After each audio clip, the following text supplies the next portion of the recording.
2-1 now. Ohtani deals. Swing and a drive. Left field. That one towards the bleachers and gone. Guerrero pumps his fist, yells into the dugout. A franchise face, putting the team on his back. The 2-1. Swing and a ball drilled left field.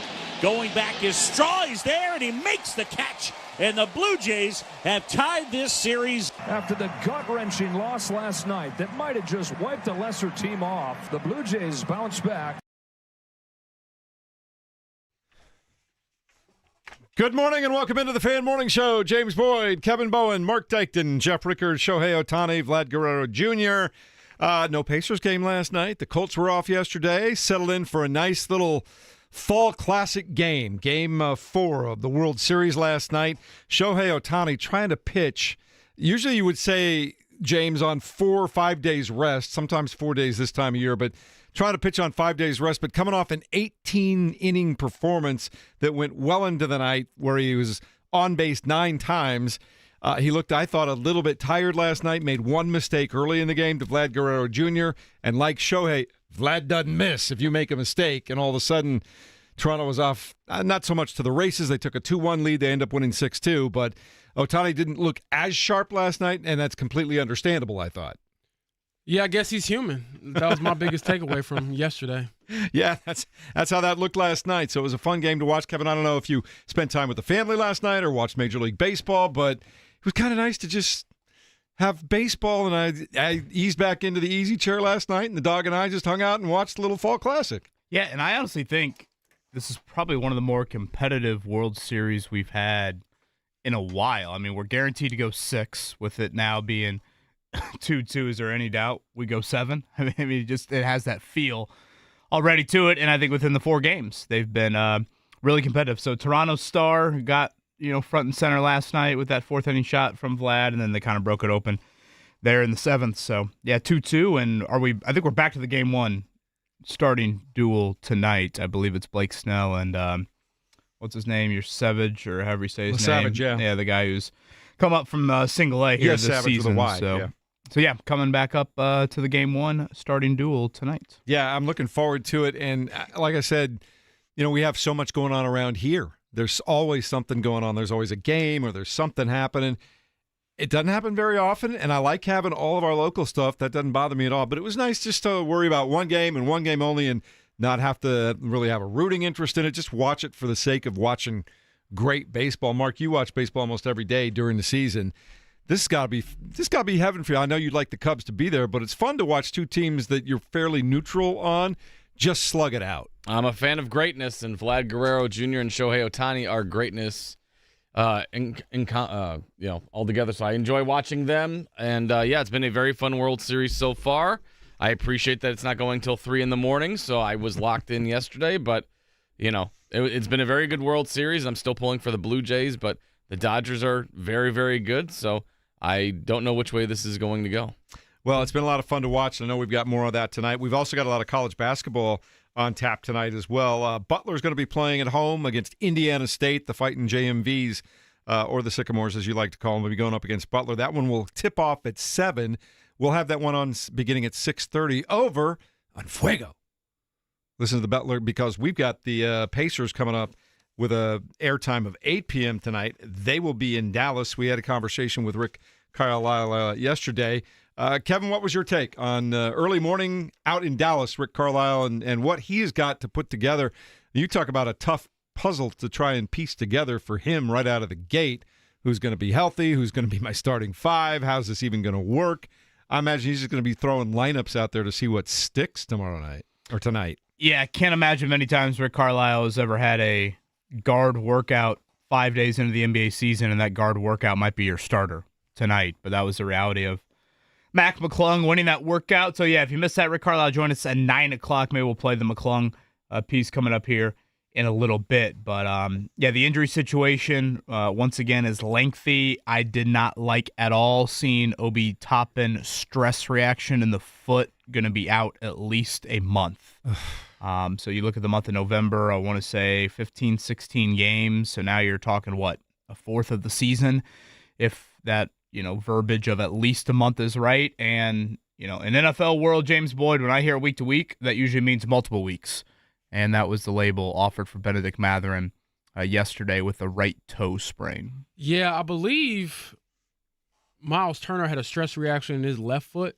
This was back in 2021-22. And I believe that year he played a career low 42 games. And so this is one of those injuries, from what I understand and what I remember about Miles' case, was you basically don't want to overexert the foot because a stress reaction can lead to a stress fracture. So it can get healed without having any procedures done, but it really just takes a lot of time, and it's different for everybody. So, him being out at least a month is probably generous when considering the nature of the injury and how he plays. I mean, this is a guy who, like any player, needs his foot, but high flying, a lot of force, jumping, moving, cutting, unfortunate situation. And yeah, that was a bit alarming to see that get updated from, a hamstring to a stress reaction. But Rick Carlisle did say he had to undergo further testing, and obviously the further test proved that it was a bigger injury. I haven't figured it out yet, and I'll go back and look maybe during the break. But Kevin, off the top of your head, are there more Pacers players from the 15-man roster injured right now than there are healthy? Your original 15-man just 2 weeks ago? Yeah, it's probably pretty close. I know this. There's more Pacers hurt right now than there are Colts. Which is crazy. Which makes zero sense. No. I mean, add up the Colts. Okay, Samson Ebicom, Tyquan Lewis both missed. Javarius Ward's on IR. I guess Anthony Richardson. James, starting, let's just go too deep. Spencer Schrader. I mean, the Colts have played 8 football games this year. Yeah. And I count 5 dudes hurt. Maybe stretch it to a 6th if you want to throw Jalen Jones maybe in there. Yeah.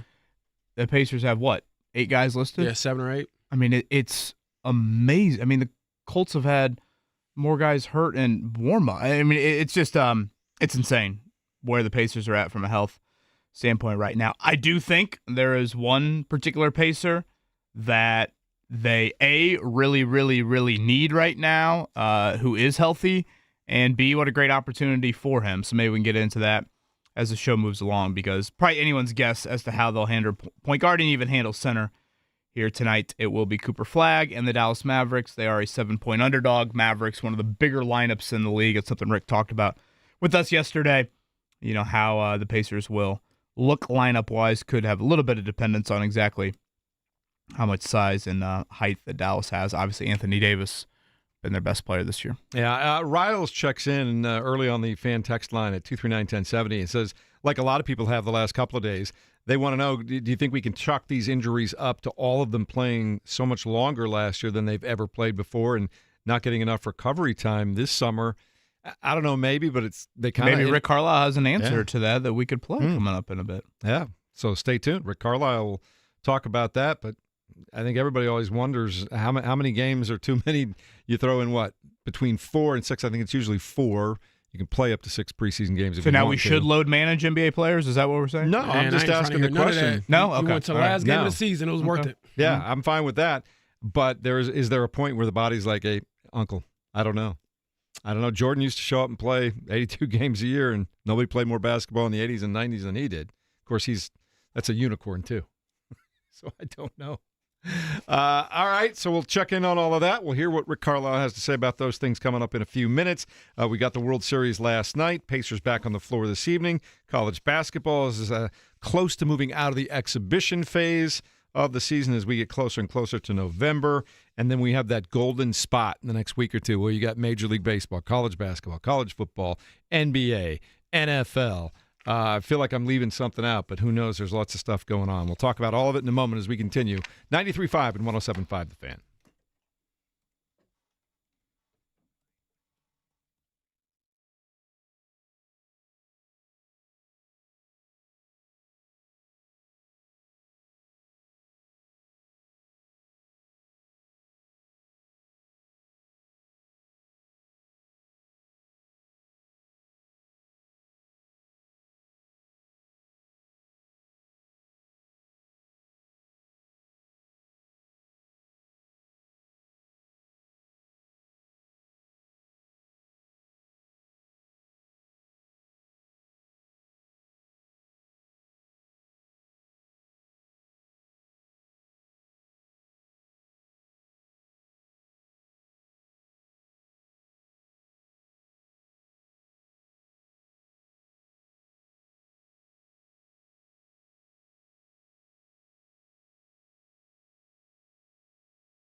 Happy Wednesday morning. You made it to Hump Day. It's going to be a great day. We've got a lot of college basketball tonight. The Pacers are in Dallas, but the Colts return to work later on today over on West 56. Good morning, everyone. Kevin Bowen, James Boyd, Jeff Rickard, and Mark Dykton. And James back at it for the players today out at West 56, getting ready for a road game against the Pittsburgh Steelers on Sunday at 7-1. Things rolling along. Talked about some injuries yesterday. What are we looking for today when you head out there? Probably the defensive line. You want to see if Tyquan Lewis is back out there. I think he missed the game with the groin. And then Samson Ebukam missed last week's game with the knee. So all those guys out there. And then on top of that, Anthony Gould, I believe he's dealing with the knee injury as well. He's their main kickoff returner. So those are some of the injuries. But as far as the bigger names go, they're relatively healthy at this point in the year, which is all you can ask for when you're playing a sport as violent as football. Kevin, as far as the defense is concerned, Lou Anarumo's team has done enough to get the Colts to 7-1 behind that high-powered offense, and he had said yesterday he doesn't want to run a bend but don't break defense. They want to be a little more aggressive. They want to force some things. How much more can they improve given the personnel that they have right now? Let's say they don't add an edge rusher or another person in the secondary. How do they get better? Yeah, I mean, lately they have been bend but don't break. Not by choice, to be clear. As you pointed out, Lou Anarumo definitely does not want to be that. I think his predecessor was much more content with bend but don't break. So I think you want to hear that if you are a Colts fan. But, yeah, I mean, given some of the personnel right now and just the ineffectiveness of the edge rush group, that's kind of how they've been. Pittsburgh does have probably a little bit more of a balanced attack. Pittsburgh's big issues right now are defensively. Mike Tomlin is getting asked, have you thought about taking over play calling duties? That ain't good, when you're getting asked that as a head coach. So that's a reality, and I think that's a big storyline heading into Week 9. We saw Pittsburgh make a trade yesterday. So they have a lot more questions defensively. The Colts have them, but Pittsburgh's got a lot more of them heading into this matchup. It's probably a big reason why the Colts are a field goal favorite in a place that I believe they've only won once as the Indianapolis Colts. Yeah, and Aaron Rodgers and the Steelers started off fairly well the first 6 weeks or so. The last couple of weeks they've struggled just a little bit, so it'll be interesting to see at the stadium, Heinz Field, this coming weekend what the Steelers have in store for the Indianapolis Colts. Game starts at 1 o'clock Sunday afternoon. All of our pregame begins at 10 a.m. right here, 93.5 and 107.5 The Fan. Later on tonight in the NBA, the Indiana Pacers take on the Dallas Mavericks. That one will start at 8 o'clock. And the injury news just gets worse and worse, James Boyd. What's going on with Obi Toppin and his foot now? Yeah, so originally after he left Sunday's game, I believe against the Timberwolves, Rick Carlisle said it was a hamstring. And then come to find out a couple of days later after getting further testing, it's a stress reaction in his right foot. So obviously that's a much more significant injury, I think, and perhaps a trickier injury when it comes to the recovery timeline. So he will be out at least a month, according to Rick Carlisle. And shout out to Dustin DePierre of Indy Star, because when I watched the interview back, Rick Carlisle didn't really offer the information initially. It was Dustin that kind of pressed for more and got that out of him. So he is out for at least a month, and then Benedict Mathern is week to week with a big toe injury on his right foot. So unfortunate, and that's why you're seeing Mac McClung, like Kevin alluded to just a while ago, possibly playing some big minutes tonight. All right, we'll take a look at that one. Starts at 8 p.m. tonight with Mark Boyle and Pat Boylan on the pregame show, and then the tip comes at 8:30. Our first chance to see Cooper Flagg up close and personal tonight as the Pacers look for their first win of the season. College basketball later on tonight. It's going to be busy. Indianapolis taking on Butler tonight, 6:30 airtime, 7 p.m. tip. That'll be on our sister station, Fuego 92.7. You've got that dialed up in your car right now, don't you, Mark Dykton? You're a Fuego guy, aren't you? P1. Maybe play some Fuego stuff coming back. It's been a while since I had Spanish in high school. No habla español? Muy bien. I took 4 years in high school. I know nothing. All I know is I sang a song that said, Tengo la camisa negra. I have the black shirt. See. Tengo la camisa negra. Give it up. Let's go. I can keep on. I don't want to look like Shakira at 7:20 in the morning here. That's why I took Spanish. I just want to understand what Shakira was saying. Right. So I can serenade her. Mark answer ever. Yeah. It's a nice, strong hip signal. replacement at the age of 40 for Mark Dykton. Maybe 39 and a half. So, yeah, Fuego tonight, 92.7 FM for Indianapolis and Butler. Also tonight, Indiana State and Butler. I take that back. It's Indiana State and Butler because Indianapolis is up at Purdue, the number one ranked team in the nation right now. So that one comes your way at 7 if you're traveling up there. Upset alert. Oh, Lord. Yep. Upset alert. That's right. And then, Come on, you Indy. Yeah. So looking forward to all those things later on tonight. Last night, Valpo beat Brescia 104-60. That is a school I've never heard of, Kevin. Ever. I'll be honest, I don't even know what you just said. Say that again. Brescia. Brescia. Gesundheit. Until last night, I'd never heard of them. Sounds like That sneeze. could be Spanish for sneeze, for all I know. 104-62, Valpo got the win there in regional college basketball. WNBA labor negotiations continue. I think the league is asking for a little bit of an extension on when the thing expires, which is supposed to be coming up towards the end of this week as they try to figure out who's going to get all the money and where it's all going to go now that they've got TV contracts and everything else. The players keep saying, where's my money? So we'll find out how that whole thing works out when it's all said and done. Major League Baseball last night. Vlad Guerrero got his on Shohei Ohtani. Hit a home run early, took a 2-1 lead. The Blue Jays extend that to a 6-2 victory last night. Shane Bieber was pretty good last night. 5 1/3 innings. And, yes, we did find out that Shohei Ohtani is human, Mark Dykton. He did actually look a little bit tired on the mound last night. And I thought, he still came – I was thinking he looks like he's laboring a little bit, but he was still throwing 99+ at times last night. It's amazing. I don't blame him for being tired. I didn't play 18 innings like he did, and I'm still tired, so I can only imagine how he was. Yeah. That Game 5 comes your way tonight at 8 p.m. in Los Angeles. Safe to say this is a big one for the Dodgers, James Boyd, because they don't want to go back to Toronto down 3-2.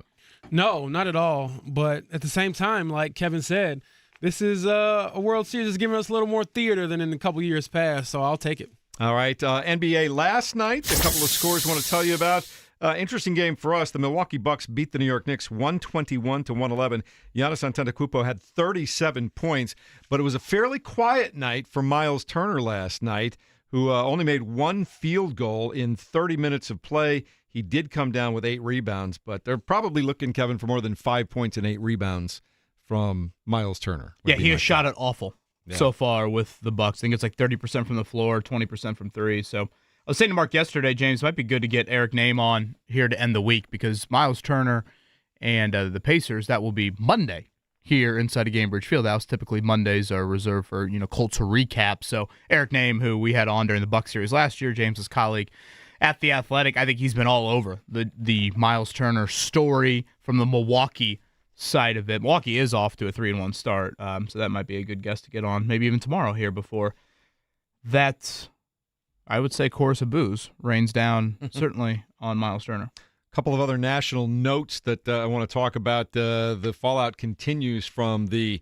illegal poker games and the possible point scandal, whatever, for the Miami Heat. It looks now like there was an $8 million tab owed to the IRS by Terry Rozier. Did you see that, James Boyd? Yeah, I forget who reported that, but it was not. I think it was ESPN actually. Yeah, he had an $8 million tax lien or something like that, which was around the same time that he started allegedly throwing games or threw at least one game. So not ideal for him and everyone involved. Again, when you have people that investigate this stuff over years and years, they're not going to come to you with something that can be dismissed pretty quickly. If you're going to fight this, it's going to be a while before you get exonerated or you get convicted. And also the robberies, the high-profile athletes continues. There was a big ring that was broken up of guys that were waiting until players were actually playing games, going to their houses while the games are going on and taking a lot of their stuff. NBA legend Shaquille O'Neal had a custom 2025 Range Rover stolen this month. It was in Georgia as it was being transported to Louisiana, where the Hall of Famer was set to drive it during his visit for an LSU game. The car never showed up. Someone took it from him. What do you do with Shaq's Range Rover? There is a Brian Kelly joke somewhere in that. Maybe he was stolen at the same time. I don't know. Range Rover to fit the entire family. Yeah, authorities are still in search of the vehicle, which they said was fraudulently removed from a fabrication business sometime between October 20th and the 22nd, and then driven to the Atlanta area last week. I'm here with my family. Rolls up to the drive-thru at Swig, driving that thing. Can you imagine just somebody orders something and they roll up to the drive-thru window and you're handing them their burger, fries, their drink, whatever, and you see Shaq sitting there? IU, a 22.5-point favorite over Maryland, coming up as they are on the road each of the next 2 weeks, only one home game left for the Hoosiers this season, and we'll see. Right now, they aren't in line for a playoff home game because they're going to get a bye. Into the quarterfinals, Purdue, nearly a 3-touchdown underdog. The months of November could not be more different for these two teams, based off record and based off opponents. Purdue's end of the season is murderous, and Indiana's is not. That's and here's the thing for Purdue. We thought that they were going to be a little bit better. They had shown some promise at times. But where are they going to find a Big Ten win with this schedule coming up the rest of this year, Kevin? It's tough, man. You mentioned it. Probably wait till basketball season starts to find another Big Ten win. All right, well, if you want to see some Purdue basketball, you can go check that out tonight. They will be playing at home 7 o'clock in an exhibition game. Both these games tonight, exhibitions, Indianapolis at Purdue and Indiana State at Butler. All right, coming up in a minute, what did Rick Carlisle tell us yesterday about did all the games going deep into June last year affect the health of this team coming into the 25-26 season? We'll find out more next on 93.5 and 107.5 The Fan.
It's a rare condition this day and age to read any good news on the newspaper page. And love and tradition of the grand design. Good morning and welcome into a Wednesday morning here. Hope you're having a great Wednesday to start things off and it goes well for you. Thanks for joining us here at 93.5, 107.5 The Fan, or on your smart speaker at Play Sports Radio 107.5 The Fan. You can do that. You can check us out on the app. You can always check us out online. And you can also, when you go online, check out Kevin Bowen and all the stuff that he puts out for the Indianapolis Colts coverage. And if you want to go deeper too, you can go check out The Athletic with James Boyd. You guys are staying busy with the Colts. It's a lot more fun to cover a team that's winning than one that's like, if they were 3-5 right now again and having the same old questions all the time that we've had over the last 5 or 6 years. It's got to be nice to at least write new things this year. Yeah, right? I don't think I've ever written they should buy the trade deadline, but that's where I'm at here on this 6 days before the NFL trade deadline. All right, Indiana Pacers on the floor again tonight, 8 o'clock. The airtime here at 93.5 and 107.5 The Fan, then tip at 8:30 against the Dallas Mavericks.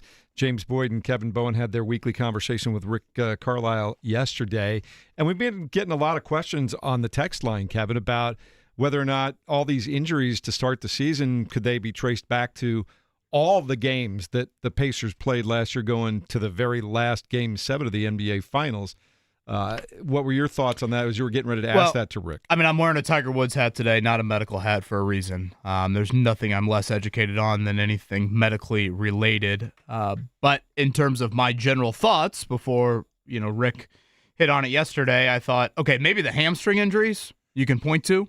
They have had a few of those, but even then, are we really saying Quentin Jackson's hamstring is because he played 100 games last year? No, he wasn't a part of the rotation. Now, I don't know, maybe T.J. McConnell falls into a little bit of that boat. But you watch Benedict Matherin's injury, you watch Andrew Nembhard's injury, none of that, to me, is from wear and tear. That's just flukish stuff that can happen on a basketball floor. Nonetheless, Rick Carlisle shared a little bit on that yesterday.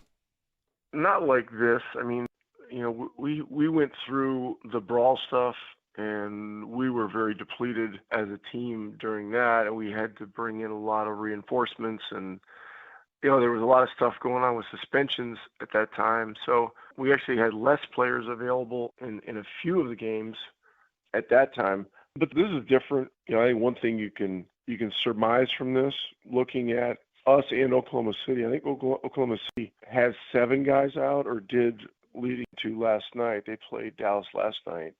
We now have 8 guys out, and both teams played to the very last day of the season. So very possible playing that number of games may be part of this. It may not. Some of these injuries really something related to a left shoulder, like with Nembhard.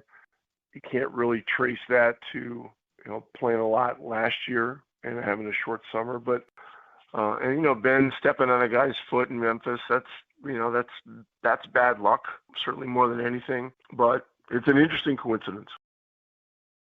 It is an interesting coincidence, and I think it mostly is coincidence. It's still hard for me to wrap my head around the fact, James, that you have some of the most fit, young athletes on the planet, and yes, they played a lot of games until the late part of June, but then they had 6-8 weeks to kind of take care of their bodies, recover, get it back, get yourself set up for another season.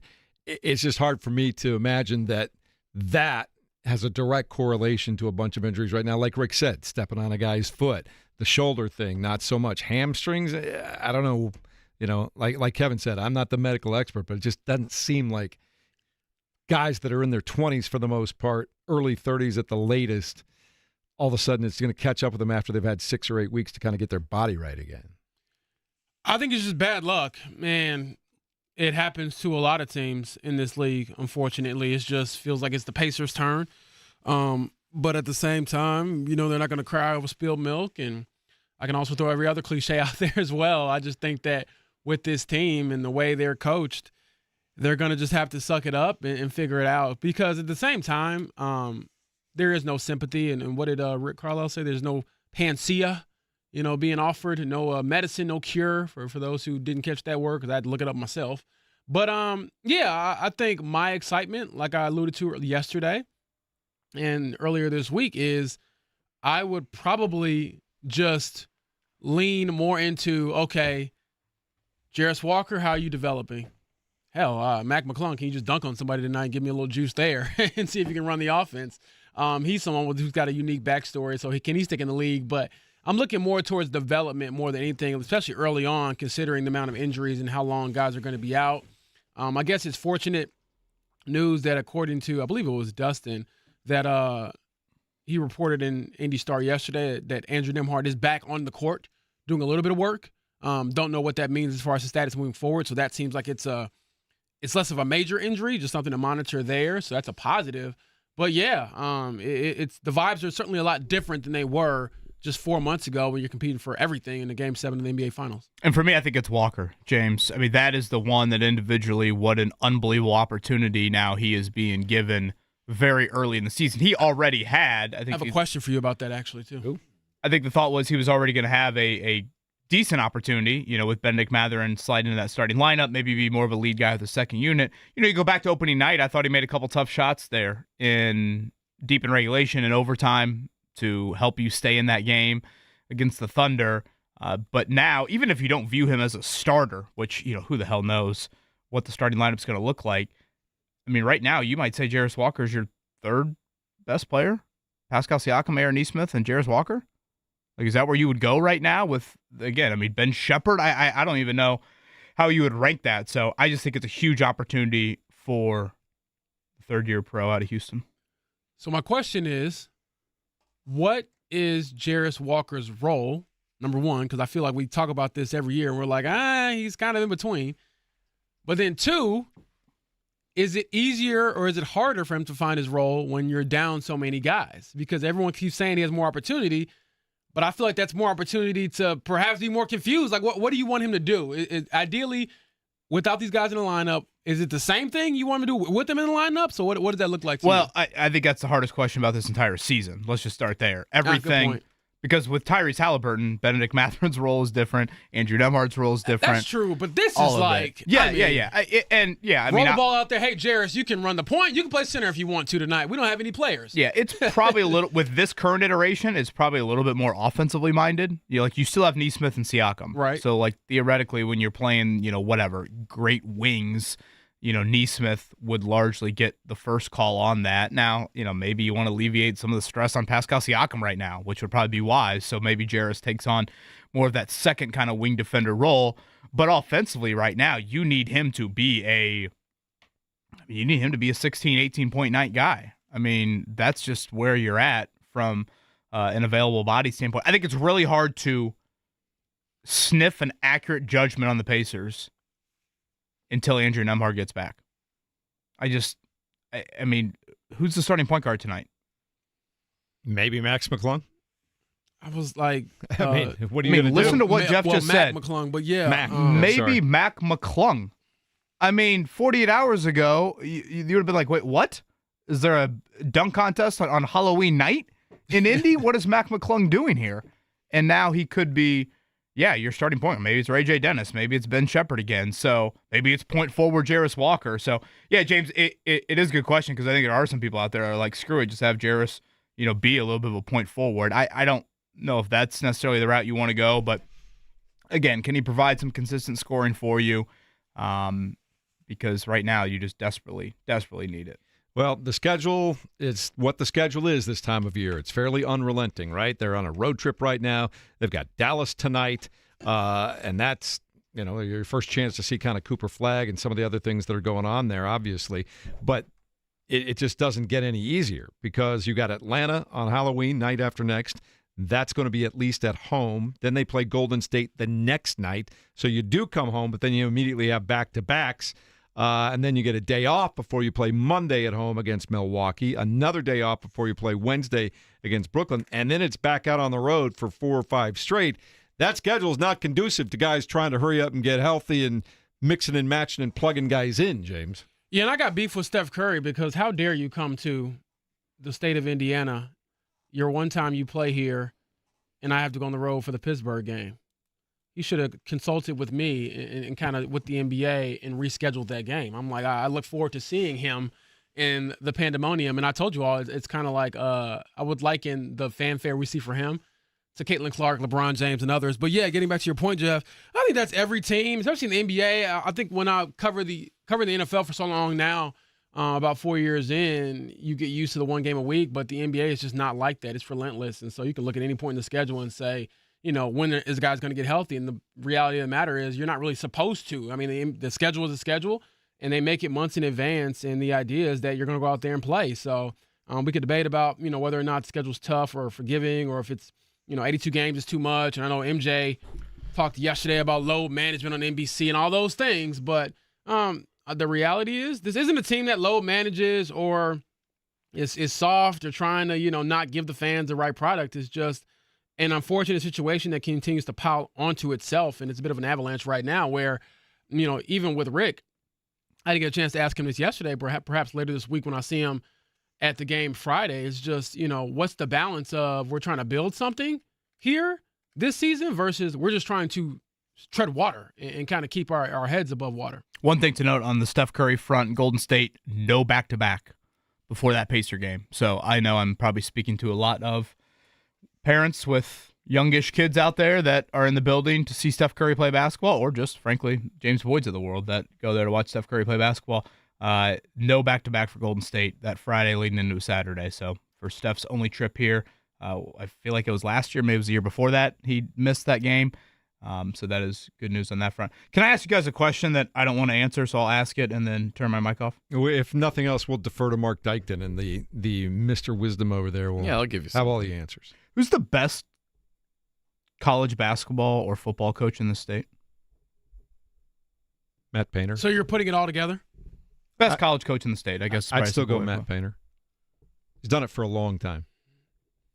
Man, Kurt Signetti. I'm sorry, but that turnaround for that program, they're competing for a national championship this year, in year 2. And they were like the worst team ever in like Division I football a couple years ago, as far as records go. What was it? I want to say IU was like the first Big Ten team or Division I team to like 1,000 losses or something like that. Like, yeah, it's like them in Northwestern losing us. Terrible. It's a fair question though. He's flipped it. And both guys are going to be looking for national championships this year. Mark, you want to drive up US 31 at all for me? Oh, I know. No? Who would you rather have right now? Marcus Freeman or Kurt Signetti? Marcus Freeman. Am I biased? Oh, yeah. A little bit, but at the same time, Notre Dame was just in the national championship, so I can't discredit that. First time they had been there in over a decade. All right. Okay, you guys seem to have... Think about that trio, though, right now. Varying opinions on that. Who's the best pro basketball, football coach in the state? Oh, Rick Carlisle. Mm-hmm. Yeah, he's got track record. He's got an NBA championship. He's been to the finals. Any votes for Stephanie White?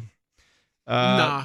She has a chance to maybe get there over the next few years. I would say a lot of her success came elsewhere. Sure, which I think matters. I mean, it's still the Rick Carlisle success. A lot of it did come elsewhere as well. So. Yeah, but he just went to the finals, so it's like, there's your most recent success. Think about that statewide roster of head coaches, though. Yeah, that's kind of why I brought it up. Like when you think about collegiately, and again, let's not rank them. Let's just now talk about them as a whole.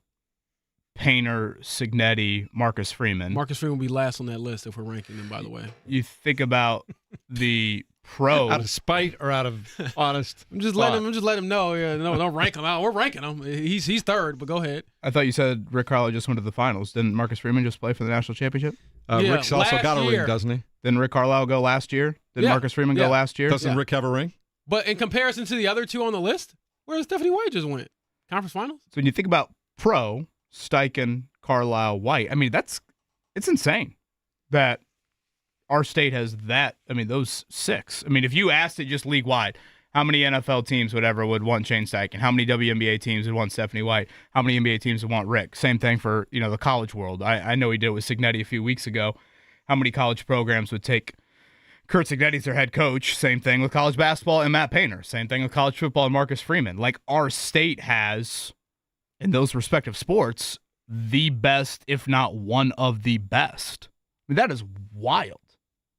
And you could make, if we debate classed it up, I mean, you could make a strong case for all of them. Obviously, from a Carlisle standpoint, he's got the most Hall of Fame-ish resume when you go back 2 decades there. Steichen, Freeman specifically are a little bit younger in that world. So, one day we might be talking about them in that realm. So, it's wildly impressive. It's fantastic, and hopefully it sets us up for just an amazing run over the next many years of success for all of these teams, because I say it all the time. You know how I feel about Indianapolis as a sports city. I'm not going to go on that rant again. But you could be looking at a big run of success here for several years just based on that roster of head coaches right there, James. Yeah, we could. For sure. I would say football is probably the most finicky one of that bunch. I mean, things can change fast in this league, and depending on how things shake out. But I would say the fact that we even have this conversation about Shane in particular speaks to the turnaround they've had over at West 56. And then you take a look at what Indiana did with Scott Dulson not too long ago as the Penn State job opened up, and now we see all these other jobs are starting to open up in the middle of the season. Now, I saw this. I'll get back on track in a second. I saw this ridiculous stat yesterday, Kevin, that right now major college universities in season this year are paying over $170 million of salary to guys that are no longer the coaches. When you add it all up together, that's crazy in the middle of a year. Well, is there a marketplace that has gotten more out of hand than college football coaching salaries? Probably not, and that's why I like that Scott Dulson, at the very hint of it, took a big jump up and said, no, we're going to go all in on Curt Cignetti. We're going to pay you what anybody else can pay you right now. Well, yeah, I mean, that's what I'm saying. Yeah. Like, ADs and universities have no control over college football coaches. None. No. And if you want them, you have to then but agree why to in these the NFL buyouts, does too. it? Why in the NFL is it more, I say normal, it's still a large sum of money, but like, I think I saw yesterday where like Barry Odom makes more than like over half of NFL coaches. Which is insane. Good for him. Well, I think Good one for him. One of the factors is that we don't know what every coach makes. Like, we don't know what Shane Steichen makes. Yeah, I think by all accounts he's not making what 12, 13 million or whatever I these. honestly wish we could. I mean, I know it's not your point, but I wish we could find out what every NFL coach makes. What was Carlisle's original contract? $7 million a year. Is that right? I want to say it was 4 for 28, 4 for 29 was Rick Carlisle originally. I mean, look at some of these coaches that are making $7 or $8 million in college football. I mean, their resume's not Rick Carlisle. Mm-hmm. I don't think there's anything, pro or college sports, I don't think there's any profession that has more control over their university, over their team than college football coaches. Like, when you preview college games, typically what you throw up is like coaches. You talk about their faces. Like, before they put up Fernando Mendoza's face, they put up Curt Cignetti's face. Before they put up Jeremiah Smith's face, they put up Ryan Day's face. Marcus Freeman over Jeremiah Love. I mean, it like the list goes on and on. It's I don't know if we'll ever. I think once you open the can, you never are able to put it back on. So I assume this isn't going to change anytime soon. But you don't get this in pro sports from a coaching standpoint. And college basketball, maybe you get it a little bit more. I just think college football takes the cake. Well, I was looking at something that the president, I was looking at an interview that the president of Indiana did the other day, talking about how much money having a successful football program brings in not only to the university, but to Bloomington and the businesses around it, and how that's why you're willing to pay so much money. Some of these mid to small towns that host these college football teams, it's a whole economic ecosystem, James. And if you have the right guy in there and you're filling up the stadium every Saturday and you're filling up restaurants throughout the week as people travel in to see, Thursday night, Friday night leading up to Saturday, all those kinds of things. They talked to it was a news story, and they were talking to some of the local restaurants and hotels that were saying, yeah, it's night and day our business to where it was 5 years ago. And it all traces back to having a successful football program. It's insane. KB, we got some people in the YouTube chat saying that, Marcus Freeman didn't exactly take over a bad program at Notre Dame, by the way. Took over for your favorite coach, right? A team that was not playing for a national championship. I know that. I'm here with my family. That guy. Oh, man. All right. Great conversation about head coaches and just how important they are to college football teams right now. But again, Brian Kelly can kiss my ass. You've only said that like 3 times this week. We should still get a counter going on that. I always say the grass ain't greener, but that man got a lot of money. Life is still pretty green. What's he do? What's he do? TV? I think he gets hired. There's so many coach openings right now. You think he coaches again? I think he definitely coaches again. Would you be shocked if he showed up at Penn State? Gosh, I mean, there's part of me that thinks, okay, Penn State, that's a decent hire, but boy, Penn State and likable head coaches talk about things that don't go hand in hand. I was going to say, can you imagine that transition? James Franklin to Brian Kelly. Can you hate our coach more? By the way, let's try our hand at this. Would he be bitching about the band in the basement of Lucas Oil, Mark, like James Franklin was? Anonymous Probably. texter says Thad Matta's not a slouch either. Thad Matta, hell of a history. Yeah. So, Greg wants you to know, don't forget Brian Kelly as an emeritus coach, Kevin. I know. I probably should appreciate what Brian Kelly did, getting Notre Dame a little bit more back on track. Richard R. says, let's not forget Scott Hay. Some amazing coaches around here. Certainly are. Mark, take us to break, my friend. We got Stephen Holder on the other side at 93.5 and 107.5 The Fan.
My life got flipped, turned upside down, and I'd like to take a minute, just sit right there. I'll tell you how I became the prince of a town called Bel Air.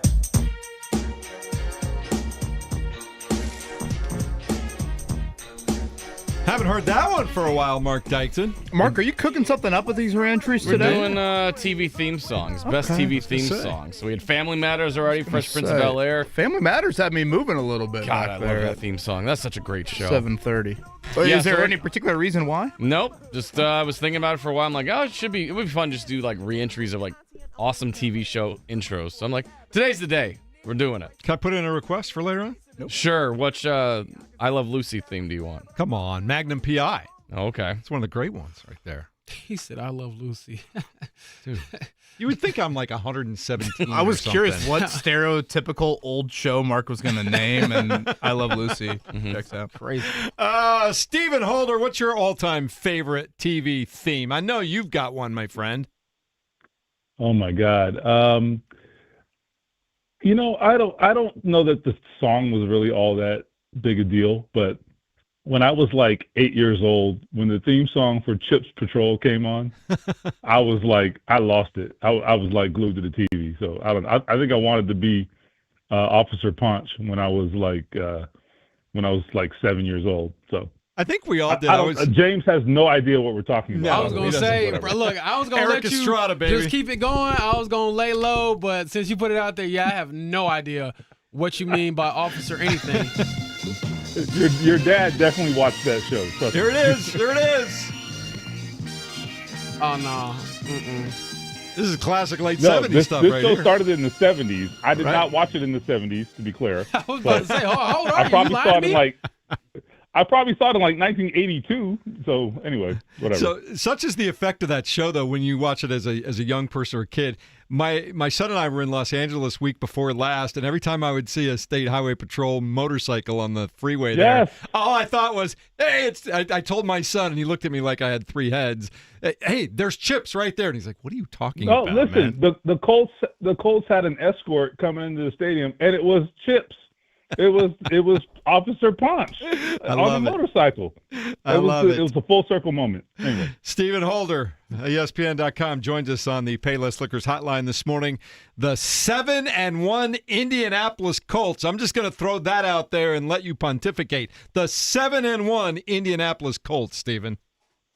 All right, so let's do this. I'll repeat what I said to Jake on the midday show yesterday. They are the most complete team in the NFL, period. Yeah, I said that. And let me give you the context. The context is this.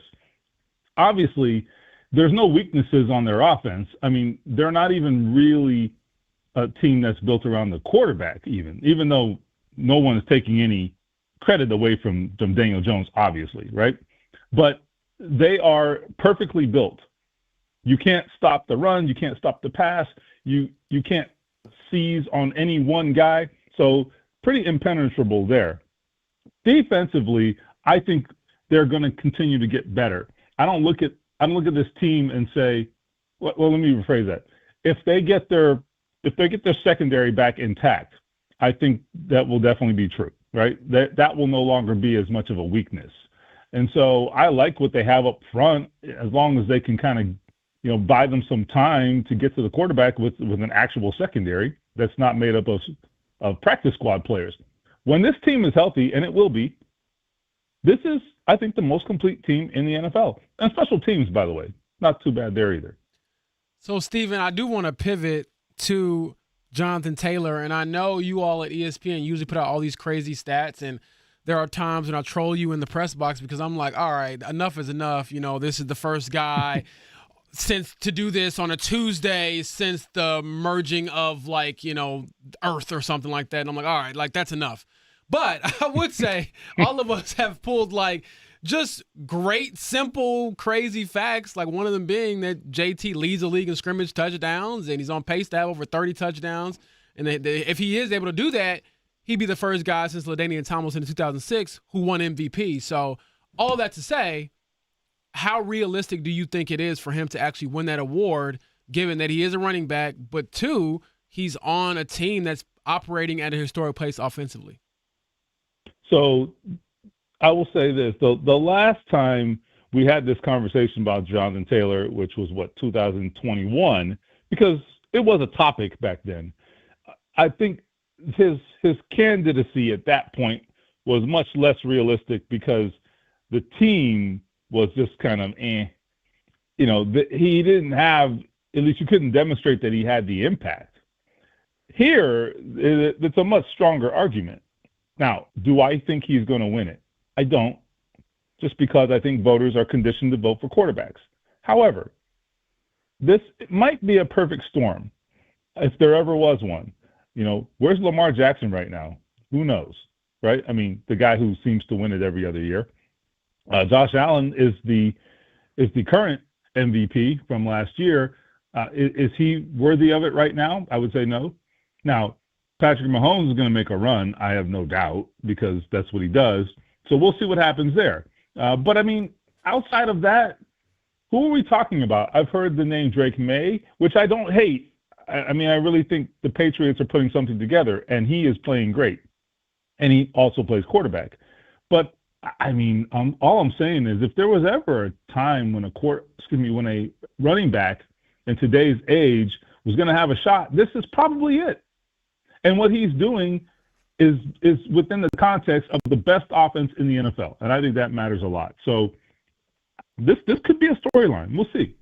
ESPN, where you can find the work of Stephen Holder. He's with us here on the Payless Liquors hotline. Stephen, trade deadline 6 days away. We saw a couple of moves around the league here earlier this week. The Colts, we wait and see. What do you think would be a reason why they would not make a move? Well, just strictly price, they love draft picks? Yeah, they do. And look, I've thought about this, right? Like, the whole idea that Chris Ballard doesn't like to part with his draft picks. But I was also thinking at one point, all right, well, this year all bets are off because you guys are about to get fired if you don't get it together. Well, ain't nobody getting fired now. Okay, I'm here to tell you, if this thing keeps up, I don't even know that that's even a topic of conversation, right? So therefore, Chris Ballard is probably thinking long-term again, and he should be. But I just wonder, he's trying to strike that balance, and he always is. And how does that influence him? I don't know. Now, I do think this is an opportunity they've never had this season generally. So I don't think you make a trade for the sake of making a trade. It has to be something that makes a difference. I think some of these pass rushers that have been mentioned, they have guys like that already. And you'd just be adding more of what you already have, and there's only so many snaps. Does that make a concerted difference in the outcome? I don't think so. Now, if you can get someone that is a game changer, then that's a different conversation. And there you're willing to give up a more substantive package of picks, obviously. But I hesitate to predict they're going to make a move just because I don't know that the moves that will make a difference for them are moves that Chris Ballard would entertain. But we'll see. Talking to Stephen Holder, ESPN.com, here on the Payless Liquors hotline. Could you imagine you and I having a conversation over coffee 3 years ago, and I say, don't worry about anything, Stephen. In a few years, Daniel Jones will be starting at quarterback for the Colts. They're going to be 7-1. They'll be taking on Pittsburgh, quarterbacked by Aaron Rodgers. Could you have imagined that conversation over coffee 3 years ago? No, I think one of the things that I think has changed so much in the NFL in recent years is the quarterback movement. And there's always been quarterback movement, right? I mean, guys play somewhere for a long time. At the end of their careers, they move on to another place. Phillip Rivers did it here, et cetera, right? But it's becoming, I think, a more frequent phenomenon now, and they're changing teams more often. I mean, Aaron Rodgers this is his third team. I think this is it, but my point is, it's just become a much more commonplace thing, and I think the reason for it is teams want to draft quarterbacks clearly, but that is also such a dicey proposition, and when you draft them now, you're expected to play them, and that's just so hard. We know that as much as anybody in this market, and playing them immediately is such a hard thing to accomplish and to do well that there are going to be teams that are just going to say, we can't afford to go that route. And you're seeing a lot more of that now. So I don't know. I don't know if this is making any sense, but I just think the quarterback movement and the motivations behind it and the dynamics of it all has evolved so much, and it continues to do that, consistently every year. I mean, look, what's happened with Daniel Jones and Sam Darnold this year will only increase, I think, the likelihood of some of this happening more and more. Steven, who is the best Colts wide receiver this season? That is a hard question, and that's a good thing. Ask me today, ask me tomorrow, ask me Thursday. Friday. I might give you different answers. I think I will say the most consistent is Michael Pittman Jr. That's not the question, right? Who's the best? I don't know. I think it's whoever Shane Steichen wants it to be. That's because crazy. A lot of it is predicated on who do I want the ball to go to, because he can do that, right? His scheme is very versatile. And then Daniel Jones is doing a good job, obviously, of going to the receiver that makes the most sense. So they have a good thing going. I will say, I really do think Michael Pittman deserves a lot of credit for his touchdowns this season. I think he's got 6, I believe. Yep. Which matches a career high, if I'm not mistaken. I mean, that's a pretty impressive thing to say about a guy who's effectively been their number one receiver for a long time. I think that's been a criticism of him, a very valid criticism, that, like, buddy, you got to put points on the board. At that position, when you're getting as many balls as he has over the last few years, I think he has fallen very short on the touchdowns. So for whatever reason, lots of factors, I think, but him getting into the end zone this year, I think, is very impressive. And I think it's like the cherry on top and what was missing in his game. So I give him a lot of credit for that. I'd say Michael Pittman, I guess, by default, but the ball can go to anybody on any given day. Yeah, I think Alec Pierce is a decent case. I think he's a more developed receiver than he's been early in his career, and he still has some of the best catches you'll see on some of those deep balls. But then on top of that, the reason I asked that is because talking to Pittman after Sunday's game, he said, yeah, I'm glad to have 6 touchdowns, and obviously he's, keeping track. But at the same time, he was like, I have to make the play because I don't know if I'm going to get the ball again. And I thought that was like the most selfish but unselfish answer, if that makes sense. It is, and it is the beauty of the Colts offense, honestly. And Shane Steichen says it all the time. We want to be multiple. And it sounds like coach speak, and it is coach speak, but it's also true. He is a big believer in not allowing a defense to pin them down. It's like it's like a basketball team, right? I always use these basketball analogies. I mean, you can go double a guy who gets 30 a night, but if you're a balanced scoring team, take Pacers last year, right? I mean, the ball moved and everybody could score the ball, right? It's a little bit like that. I think those are harder teams to defend in terms of your strategy. I'm not saying you can go stop the guy who can get 35 a night. I'm not saying that's easy, but you know where the ball is going, right? Like, you can devote resources to that. You can strategize for that. What's the strategy when the ball can go to any one of 5 people on any play? And if none of them get it, just check it down to the best running back in the NFL. So good luck with that. Steven, I want to go back to, you were saying the Colts are the most complete team. I feel like it's more of your offense is an A+, A++++, and your defense is like, I don't know, a C+ right now. Whereas other teams in the league might have like B+, for example, or I look at, I don't know, Detroit or Green Bay or maybe Kansas City. Like, to me, the Colts right now are the best team in the NFL because their offense is historically great, not because of their overall completion. Is that where you would disagree with that? Well, so I get it. Yeah, the defense, I think the eye test on the defense raises a lot of questions. I mean, I see the same games you see, right? I do take the injuries into account a lot. And, look, they are what they are. We can't pretend they don't exist. Those guys are not out there. So that's a real thing. What I will say, and I think Lou Anarumo alluded to this, they're not giving up necessarily the huge numbers of points. And then the other thing is their efficiency ratings are pretty good. And I am not, look, James is making fun of our advanced stats, and I do too.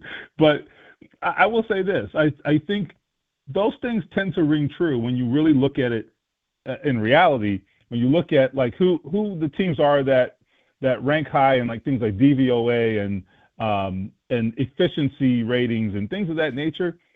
They tend to pan out when you really think about it, when you really look at it in depth.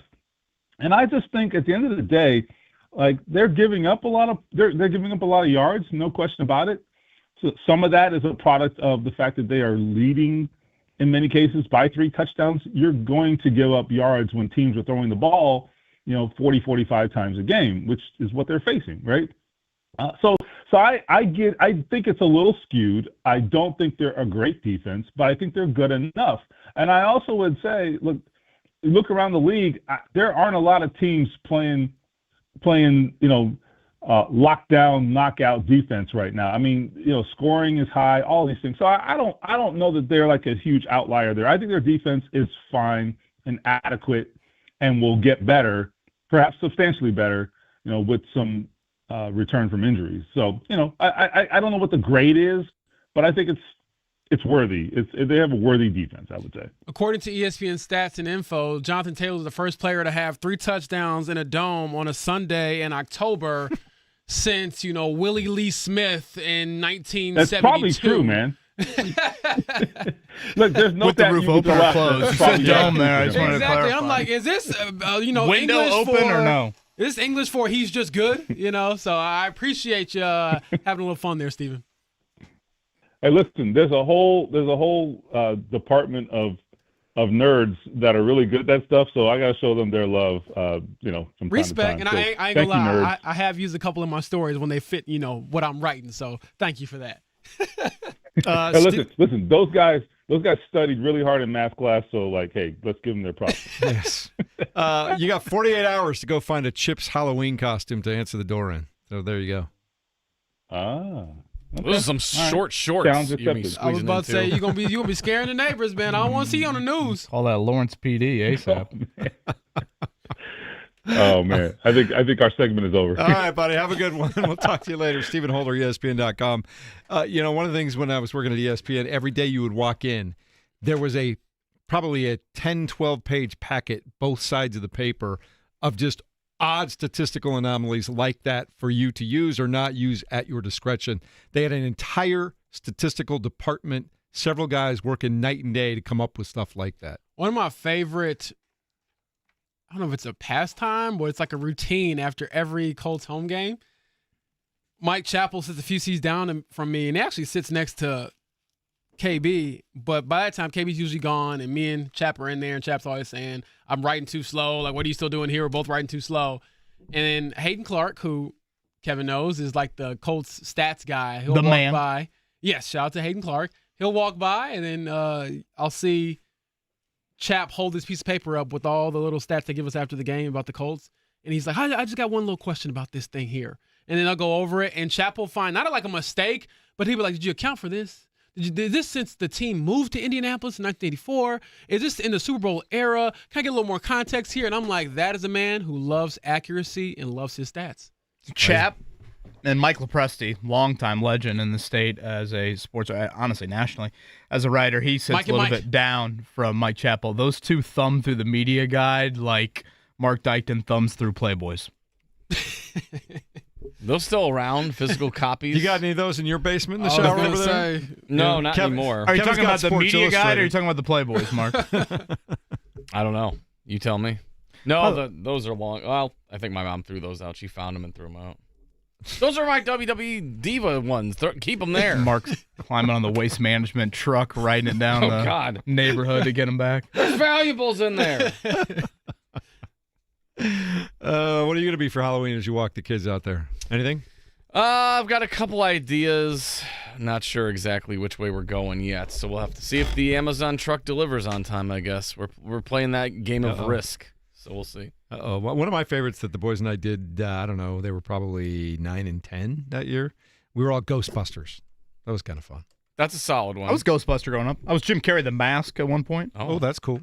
You didn't even have to put any makeup on. Wow. On that note, Mark, let's go. Kevin, you can punch him. Wait, what was that? Kevin, you can punch him if you want to. Wow. You know, they're like brothers. You got to let them duke it out every now and then. This all of a sudden, this is going to turn into a Waffle House Friday night if we're not careful. Don't have anything nice to say. Don't say anything at all. I learned that from my mother at a young age. All right. I didn't learn that lesson. Unless it's Brian I say Kelly. whatever I want. NFL, Colts and Steelers, Sunday afternoon, 1 o'clock. It'll be a 7-1 team. The Colts, man, can they really start to set themselves up for, I know this sounds crazy, only 8 games into the season, Kevin. They can start setting themselves up for home field advantage in some playoff games over these next 4 or 5 weeks here. How many games did the Colts win last year? 8? 8. So they can tie their win total By week 9. on November 2nd. Yeah, that's crazy. That is How crazy is that? I had them winning 9 games. Hell, they might already get there by before their bye week. Yeah, that's special stuff. Mark, remember when everybody made fun of me for saying they could win 10? And then I said, kind of off the cuff, who knows, 11, and you guys held me to that for a long time? Yeah, you said 15. You're 1 for 2. Oh, no one ever said 15. And the A.D. Mitchell Yeah, I'm like, you're 1 for 2. catch counter is still happening. But It's still alive. That could happen. Still alive. No, that could not happen. I tell you what, he doesn't drop that football, which is the most A.D. Mitchell thing ever. He still wasn't going to get to 80 catches. I don't know, man. That guy is incredibly Jeff, talented. You'd like to find a way to just get him the accept ball. your win Right. total and move on. Take Take your the dubs L. and then take your I L's. still like his career down the road, man. I really do. Maybe I'm too early on it. But anyway, 1 o'clock Sunday afternoon, Colts at Steelers. Our pregame coverage here on The Fan begins at 10 a.m. As far as our coverage of the Indiana Pacers, it resumes later on tonight. Also at 8 p.m. this evening with the pregame, Mark Boyle and Pat Boylan, and then tip at 8:30. Their first chance to take on Cooper Flagg, and who knows what the starting 5 is going to look like, Kevin Bowen. You want to take a shot? Mark, thank you for clarifying that I've never punched you in the YouTube chat as someone asked. Yeah. Someone asked Mark. It's all in fun. That actually happened. Yeah, We're all friends here. I punched Mark, 3 or 4 times? Yeah, in front of my kids, yeah. Here we are, 7 a.m. every morning. Yeah, I have no freaking idea. Starting lineup, Shepard, Neesmith, Siakam, Huff, Jackson. Didn't Rick Carlisle say they might go bigger with Dallas? Yeah, and I got a flight to catch to Dallas later today because I got my Halliburtons in my backpack here, so we'll get out there. Mac you go. McClung, over under 20 and a half minutes tonight. Ooh, I'm gonna go. Ooh, First that's a one good I'll say question. under, probably like 16 to 18. That's a good number, Kevin. Ooh, I might take the over. They have no guards. Yeah. It's like him and Ray J. Dennis. Yeah, I thought Rick spoke decently highly of him. I thought Scott Agnes reported Monty Morris and Cody Martin, the other 2 in the workout yesterday. That Mac McClung won there. So, yeah, Pacers 7-point underdog. Again, the big news yesterday on that injury report, 2 things, I guess. Benedict Mathurin listed as week-to-week, and Obi Toppin, stress reaction in the foot, will miss at least a month. Ugh. So you're looking at the minimum, just under 20 games. And I stress at the minimum. Their starting lineup is like, if you guys have played like the most recent like Madden or NBA Live games, there's like where you can play the ultimate team where you get the trading cards and you start it and usually get like one really good player and then the rest are crap, or like in like the 50s or 60s, like I got to build this team up. That's kind of what their roster is looking like at the moment. Where you're like, I have Ray J. Dennis here, I have Mac McClung. Would we get more listeners if I punched Mark once a week on the YouTube camera? I mean, or vice versa. I'm all for the views, so we can do that. Trust me, at times we've been desperate for some We're ratings basically here. asking to make our own little WWE segment. For the HR folks listening, I do not sanction any of this, and I'm advising both of you to not do that, This please. dude's snitching. Jeff, listeners are listeners, Yeah, right? I mean, yeah. come on, Yeah. clicks are clicks. Right. I'm just saying. I'm the one that would get in trouble. You guys wouldn't even get in You can trouble. leave the I'm room. one. Oh, my goodness. We'll hash this out. Dad has ruined the fun. Think about this, though. I'm looking at it right now. Andrew Nemhard, out. Benedict Mathurin, out. Johnny Furphy, out. Obi Toppin, out. Talon Peter, day to day. It just goes on and on and on. That's not even counting Halliburton, who's out for the whole year. Welcome to the Pacers this year. That's where we're at. All right, let's check out some college basketball. Last night, one game in the state, Valpo over Brescia, 104-62. Later on tonight, though. Keep saying like someone sneezed. You're saying bless you. That's what it sounds like. Indiana State will be up at Hinkle. That one starts at 7, 6:30 airtime on our sister station Fuego, 92.7. And Indianapolis makes their way up the highway to go to West Lafayette. They'll take on Purdue. That one also starts at 7 o'clock. If you want to watch some Purdue Boilermaker basketball, their final, I think it's their last exhibition game. I believe it's Big Ten plus for Purdue. All right. Major League Baseball last night, World Series. Toronto Blue Jays evened up the series at 2 apiece. They beat Shohei Ohtani and the Dodgers by a score of 6-2. Ohtani made one mistake in that second inning last night, and Vlad Guerrero Jr. did not let it get away, Kevin. Man, he took that one off. Yeah, Vlad, quite the shot there by the Blue Jays star. So I think we've gotten great theater. The Stars that have risen to the stage of what the Fall Classic is all about. So 2-2, and now we go back to our Game 1 matchup here tonight. Final game in L.A. We know we'll at least have a Game 6 in Toronto, and we'll see. We'll have our first 7-game World Series, and I think it's like 6 or 7 years. Did you guys see that the Dodgers have recouped the salary of Shohei Ohtani in just 2 years? That big money contract that all the MLB teams were afraid to hand out. They've recouped it and then some in just 2 years. And in 2 years, he's barely pitched. Isn't that wild? Yeah, that is wild. Like every owner's like, oh, we can't pay that. That's insane. And then it's like, look at all the endorsements and all the international deals and all that stuff. He's a superstar. Yeah. He's just fun to watch, though. Like, what idiots. Smoltz was talking about him last night, that underneath all of it, it's the kid that grew up in the backyard with his dad who just has fun playing baseball. Didn't have much fun last night. Shohei, get it together, brother. As a lifelong Dodgers fan of the last 2 days, I mean, get it together. All right. Anybody up for a rematch of Manny Pacquiao and Floyd Mayweather Jr.? No. 46-48. They would be. I think we can hit the break now. Yeah. 2 relics fighting each other. Dinosaurs. What streaming service is this on? They fought in 2015, and they were too old for that fight, if you remember. That was like 5-7 years overdue.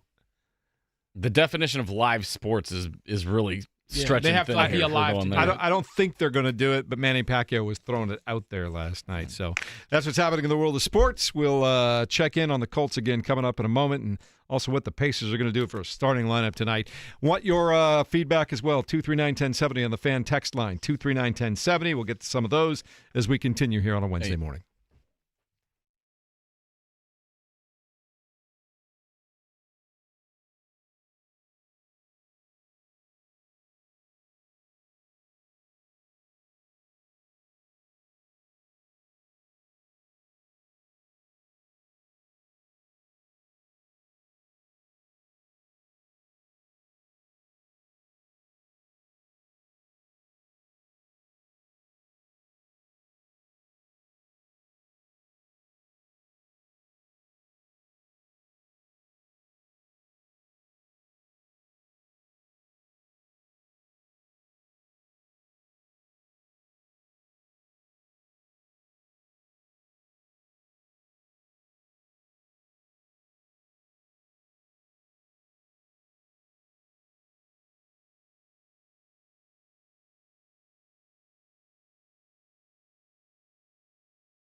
I tell you, brother, you can't have one without the other.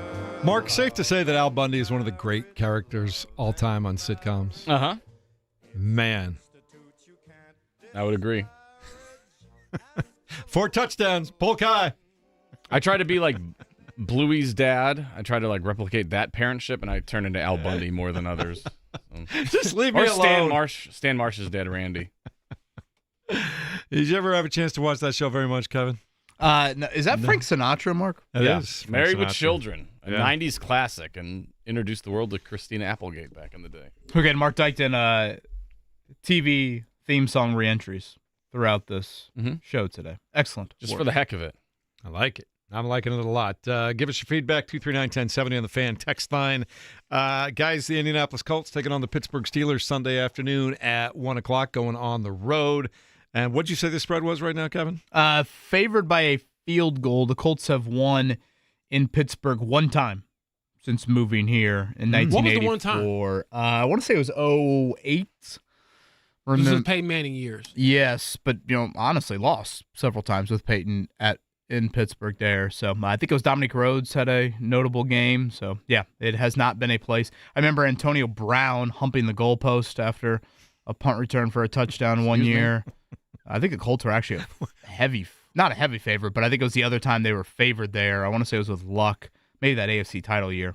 Where would that even rank in the top 5 of Antonio Brown's craziest moments? Does it even make the top 5? Probably does not. Good thing Joe Buck wasn't on the call for that one, because if he was anything like the Randy Moss call back in the day.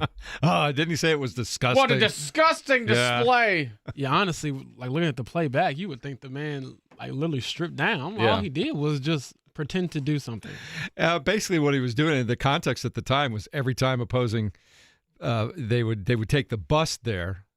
Opposing fans on the way out of the game would always, show him the backside. So that's kind of what he was doing. Shane there. Steichen has owned the Steelers from a scoring standpoint. So what you're saying, he's going to show him his backside? Yeah, maybe. And if you listen to Pittsburgh right now, it is dire from a defensive standpoint. Yeah, I talked to one of my buddies who covers them, Mike DeFabo, this week, because I hopped on his podcast, and he was saying, yeah, they're worried about what this offense could do to their defense. And the understanding that I have is that their defense doesn't really change.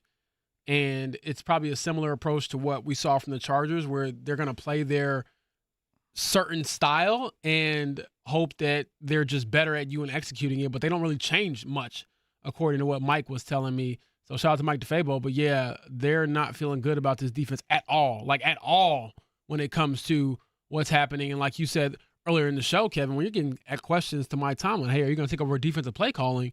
That lets you know how dire things are for a team that historically is viewed as the rough and tough Steelers. They're not that this year. 35, nothing.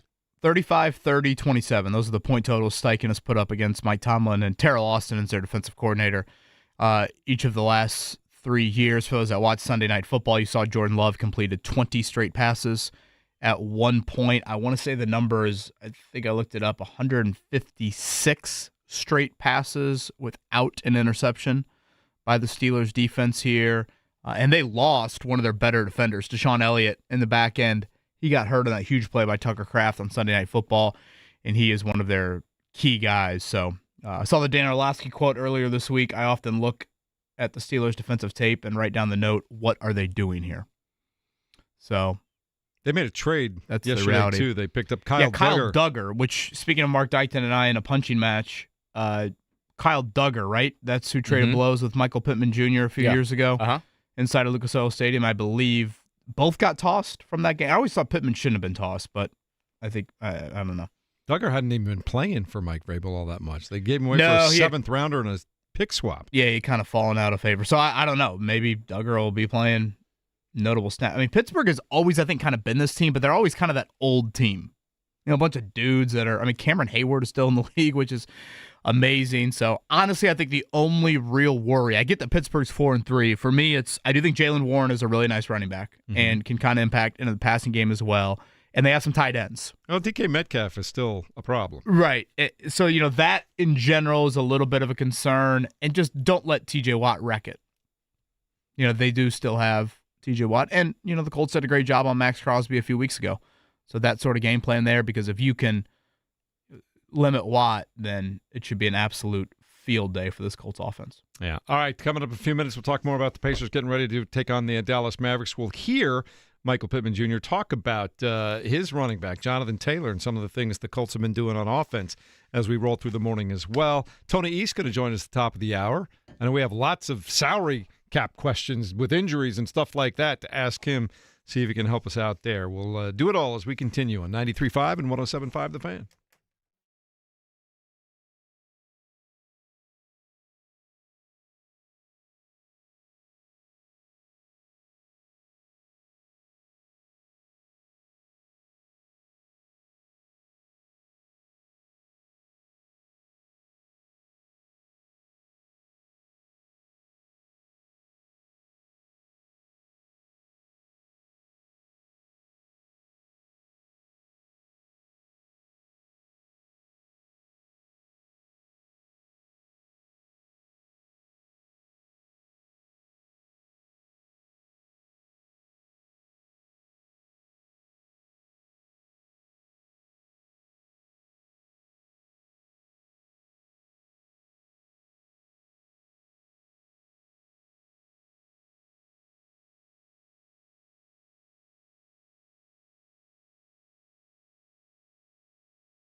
So, Mark, you have taken your kids to Disney World recently, right? Uh-huh. Did you guys go to Hollywood Studios and the Muppet Theater there? It's gone. Oh, it's they've gone. knocked it down. Wow. We went the last time we went to it because it was the last time we were going to see it. Because they've knocked it down. They're going to build a couple new roller coasters there. So it is no longer there. It is just a pile of bricks.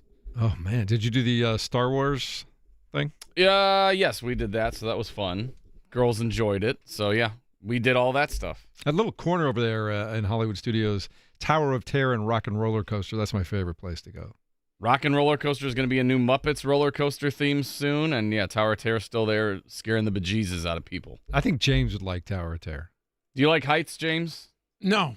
Well, then probably not. How about being, you go up, and basically what is a huge elevator in chairs, and you can see out, and it goes all black and dark, and maybe you're falling 4 stories, maybe you're rising 4 stories, but you're suspended there. You don't know when it's going to happen. So Mark just asked me if I like heights. I said no. And then you asked me if I like heights. Do you like falling multiple stories at once in the dark? Say no again. No. I want to see a visceral reaction as I even explain it to you. No, but I will say I took a trip to the CN Tower when I went to Toronto for the one time, and I went all the way up to the top. I think it's like the tallest building in the Western Hemisphere. That was pretty cool. But again, you're like in a structure. Did you step on the see-through part? Yeah, I went all the way to the top. All the way up to the top. But you don't have to step on the see-through part on the bottom. I stepped on it. I was thinking, hey, we went there when I was a kid. The family will be rich. I looked, and I remember I was there, and I was watching kids stand on. There's kids standing on it and then jumping on it. And I said, "You are insane." Now. Yeah. Where are your parents? You guys are Chicago guys. You ever gone up to the, I don't know what they call it now. My wife's office is actually in there, but the old Sears Tower. It's still the Sears Tower. You go to the very top and you can kind of lean over, do the Ferris Bueller thing when you're kind of lean over and see all the way down. Does that mess you up at all? I have not done it. I've seen videos of it. I don't know if I would do it necessarily, but it looks interesting. I don't know if I I'm can paying barely to do the that. tree house at the Children's Museum. That's enough for you? It's enough for me. Or looking out the elevator window in the Lucas Oil Stadium press box. The treehouse in the Children's Museum, I was claustrophobic because these kids are running all over the place. I'm like, how am I getting down from here? Getting run over by a bunch of 3.5-year-olds. Mm-hmm. Yeah, I'm not a big heights fan either, but one time a while back, I was in Las Vegas and I did that big shot where you go way up. It's on top of the stratosphere, and you go up, up, up, and it just you hover there for like 3 to 5 seconds. You don't know when it's going to drop. And then it just does. And No, you're thank probably like 1,000 feet up in the air. No, thank you. I'm not exaggerating, James. It's like 1,000 feet up in the air. Well, you're not a heights guy, but you did that. You seem like a heights guy because I wouldn't do that. No, because it's about, this is terrifying to me. I think I have to do it. I'll meet you at the tables. Yeah. I'll be at the bar. Well, I did it. I crossed it off my list, and that's that. So how about that? There you go. The Colts getting ready to take on the Steelers on Sunday afternoon. Michael Pittman Jr. was on Sirius XM NFL radio yesterday. They were talking to him about this incredible 7-1 start in the offense and how things are going, and the subject of whether or not Jonathan Taylor could be an MVP at running back in a day and age where only quarterbacks win that award was brought up. Here was Michael Pittman Jr.'s thoughts on Jonathan Taylor and his season. I think if they can consider more than just quarterbacks to be the MVP, I mean, I think he's no question, like he's on that path. And what he's able to do each and every game consistently. I mean, I haven't seen that really in my lifetime watching football. I mean, like I know there's great players before, but I'm talking about like when I'm actually watching, it's just like I haven't seen it before. And like just the things that he's doing, I mean he's insane. And like he does it so nonchalantly, like on that 80-yard run, I'm like, oh, that's going to be a nice 15-yard run. And then he breaks the tackle. Okay, like that'll be a nice 30-yard run. And then he snatches like somebody's hand and pulls it off him and breaks it for 80. I'm like, oh my gosh, like how did he just do that? Just the things he's doing, I mean, nothing really surprises me now. Like, if he wants to impress me, like, he's going to have to score 5 touchdowns. Jonathan Taylor impressing his teammates, impressing everyone else. And, you know, the one thing I will say is Michael Pittman Jr., I was watching some breakdowns of some of the big runs that Jonathan Taylor had this past weekend. And Pittman, he's no slouch at blocking. He'll seal an edge. But how much fun must it be, Kevin, for whether you're an offensive lineman like Quentin Nelson or you're a wide receiver or even a tight end like Mo Alley Cox, to know that if you just hold that block, there's a better than average chance that if your guy gets to the second level, it is over. I would guess very fun. I like the most outstanding player change of the acronym from MVP to MOP. I know we do that in the Final Four. I kind of like that suggestion from listener Aaron this week. It's kind of wild, James. I don't want to make too much of what happened, but then I think the numbers would back this up. Since Jonathan Taylor dropped that ball in Denver, I believe this is the best stretch of his entire career. It is kind of wild how that played out. That obviously probably ended the Colts' playoff chances, and all of a sudden, and again, Taylor would never reveal anything from a whatever that, and I'm not, I don't want to make too much of that. Sparked all of a sudden him taking his game to another level. I don't want to say that, but the numbers do indicate that. To your point, I think it's just health. That's probably the bigger one. The more boring point is that he's healthy, and he's also playing in an offense that, like I talked about earlier this week, you really can't account for him alone.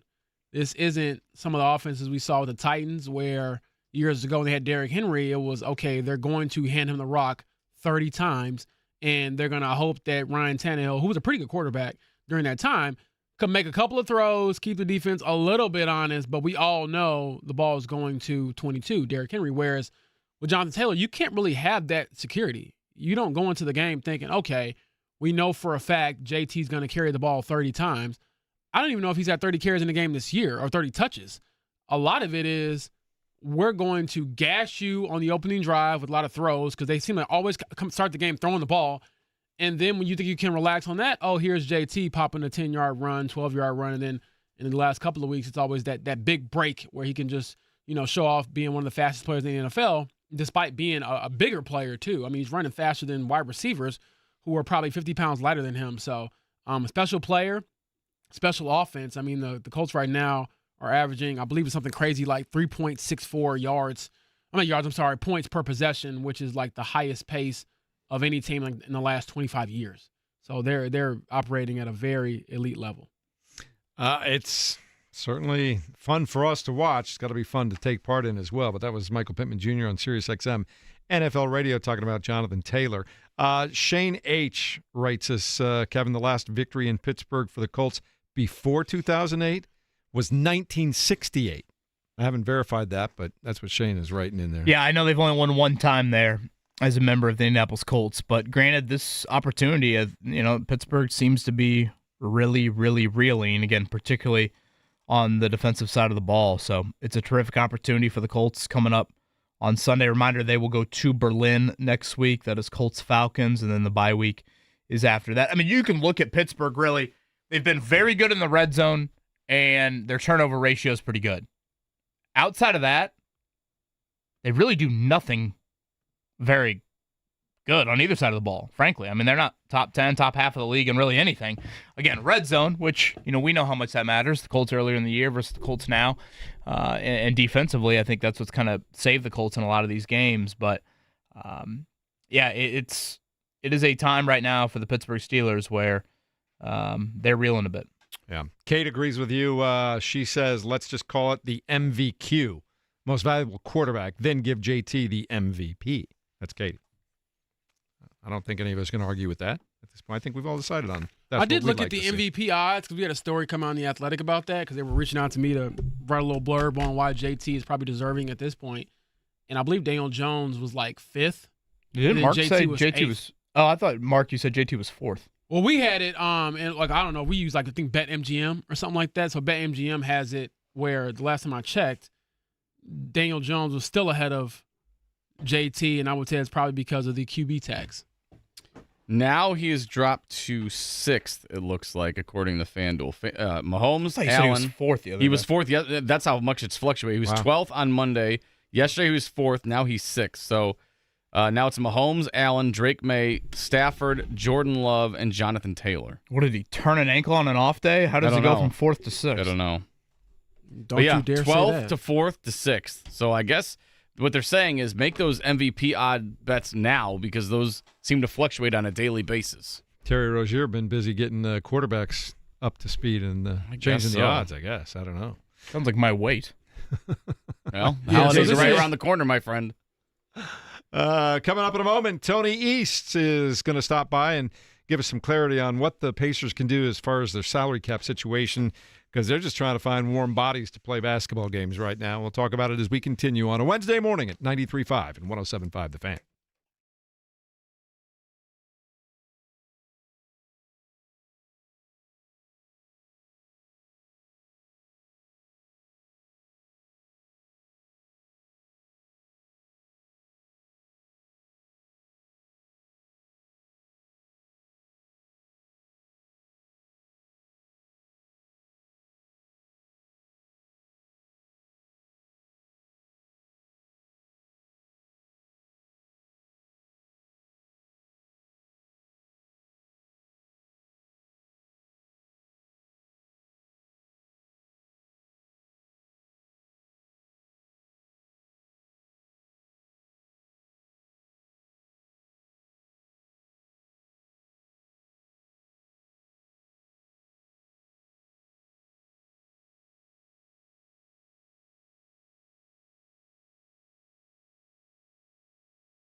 Wake up in the morning and the alarm gives out a warning. I don't think I'll ever make it on time. By the time I grab my books and I give myself a look, I'm at the corner just in time to see the bus fly by. It's alright, 'cause I'm saved by the bell. If the teacher pops a test, I know I'm in a mess, and my dog ate all my homework last night.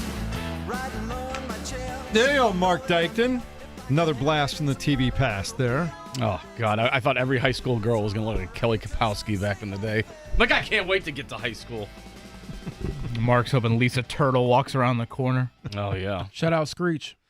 Dick Belding is the president. Principal, I should say. Good times, Mark. Good That's times. another Do they good still- show. Good Times is also a very good show. What was his name? JJ, I forget what his last name was. I'll think about it in a minute. But anyway. Saved by the Bell is probably what I've consumed the most in my life, frankly, of any Really? TV show. I'm trying to think of mine. I would venture to guess. I might go Martin or the Wayans Bros. Wayans Bros. is such a good Wayans show. Bros. I love. That might be my favorite one. Great That was a good recall. show. Yeah, those are the two. Back on the WB. One of my favorites, speaking of those guys, Oh, was John Witherspoon. Fridays. Did you ever watch Fridays? Probably before your time, Fridays. It was kind of the Fox's answer to Saturday Night Live. It was In Living Color. Wait, you said In Living Friday, Color. like the movies? There was a No, there was a show called Fridays. and then that was like in the 80s. In or Living something. Color was also really Yeah, I good know too. Living Color. Yeah. Tony East joins us now on the Payless Liquors Hotline. Tony, what was your favorite kind of go-to fun TV show back in the day? I wasn't as cool as you guys. I was just a dorky cartoon kid. That's all right. What cartoons did you like? Rocket Power. Yeah, I did like Rocket Power quite a bit. That was a good show. I honestly don't know if I could pick a favorite. This is not an easy decision. All right. Well, we'll get back to you on that. He was a Guitar Hero All-American, Tony East. I think people forget Wait, about this. I did not know this. Can you explain the this backstory? is new to my you. This is God. new to you? What do you mean? Oh, He's the man. Jonathan Taylor of guitars. I did not know that. I really didn't know If this. Daniel Jones and Jonathan Taylor had a baby for guitars, it'd be Tony East. Yeah. Tony, can you explain this? Guitar Hero tutorials, right? Yeah, that's the first way I made money, was being one of the best players of the game and uploading videos to YouTube. Good times. Good times. You are such a unique person, and I love mean it. that as a compliment. Tony, can you play a real guitar? I asked that in all seriousness. No, I cannot, which is part of the embarrassing answer to that. I cannot. This didn't inspire you to actually learn how to play guitar? They're very different experiences. The strings go a different direction. It's very different. I don't even know how or why Guitar Hero became a thing in my life, but it happened so fast.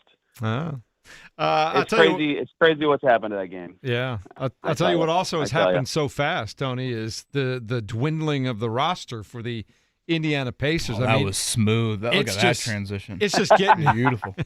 It's just getting insane, though, Tony, isn't it? I mean, we've never seen anything like this for the Pacers before, have we?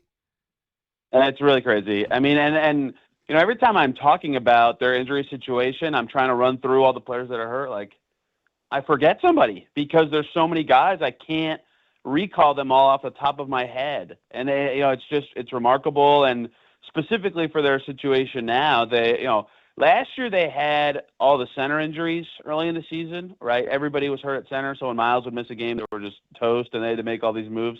This year it's guard, and it's literally everybody. It's not just point guards, where last year was center. It's both guards sponsored down to 4 guards total and one they just signed. It's crazy how much they've already had to do something to just field the team that makes any sense. Tony, we saw the Mac McClung news, of course, yesterday. Are they in the qualification at all for the medical hardship? Like, could we see, and now I'm dating back to my Indiana Fever season this year, could we see like some a 10-day edition or two? Yeah, the hardship rules are different for NBA and WNBA. There is an NBA version. You have to have 4 guys miss 3 games, and those 4 guys have to be out for 2 more weeks from the time of their missing their 3rd game, which is confusing for the Pacers because some of their guys who have already missed 3 games may not be out for 2 more weeks. We'll see what happens on that reevaluation date of November 9th for TJ McConnell and Cam Jones, and some of their guys who might be out for that long, like Ben Mathurin and Obi Toppin, have not been out for 3 games quite yet. Mathurin's only missed 1 game in full, and Toppin hasn't missed any games in full yet because he got hurt in their most recent game. So it depends on the return dates for some players. It's possible that if Jones is out for a long time and Toppin and Matherin are out for a long time, I think after the Golden State game on Saturday, they could be eligible for one. But, if Jones is set to return earlier or set to return close to his reevaluation date, that might not even be possible. So it really just depends on the timelines of their current players. And they're going to get pretty easily to 3 of the 4 needed missing games, but they got to get to the 4th if they actually get a hardship. So it actually is hard for them that they have so many injuries, yet none of them are super long-term, at least until now. And a lot of them are players who are returning, like Quentin Jackson came back. Like that actually makes it harder for a hardship situation. So it's still a TBD, but it's possible that by the end of this week they do have one. Well, Tony, I do know you have a direct line to Rick Carlisle, so just, get in his ear a little bit and let him know that I've been in the gym as of late. The jumper doesn't look too great. I took a month off because of work, but I can still get up and down the floor and offer 6 fouls.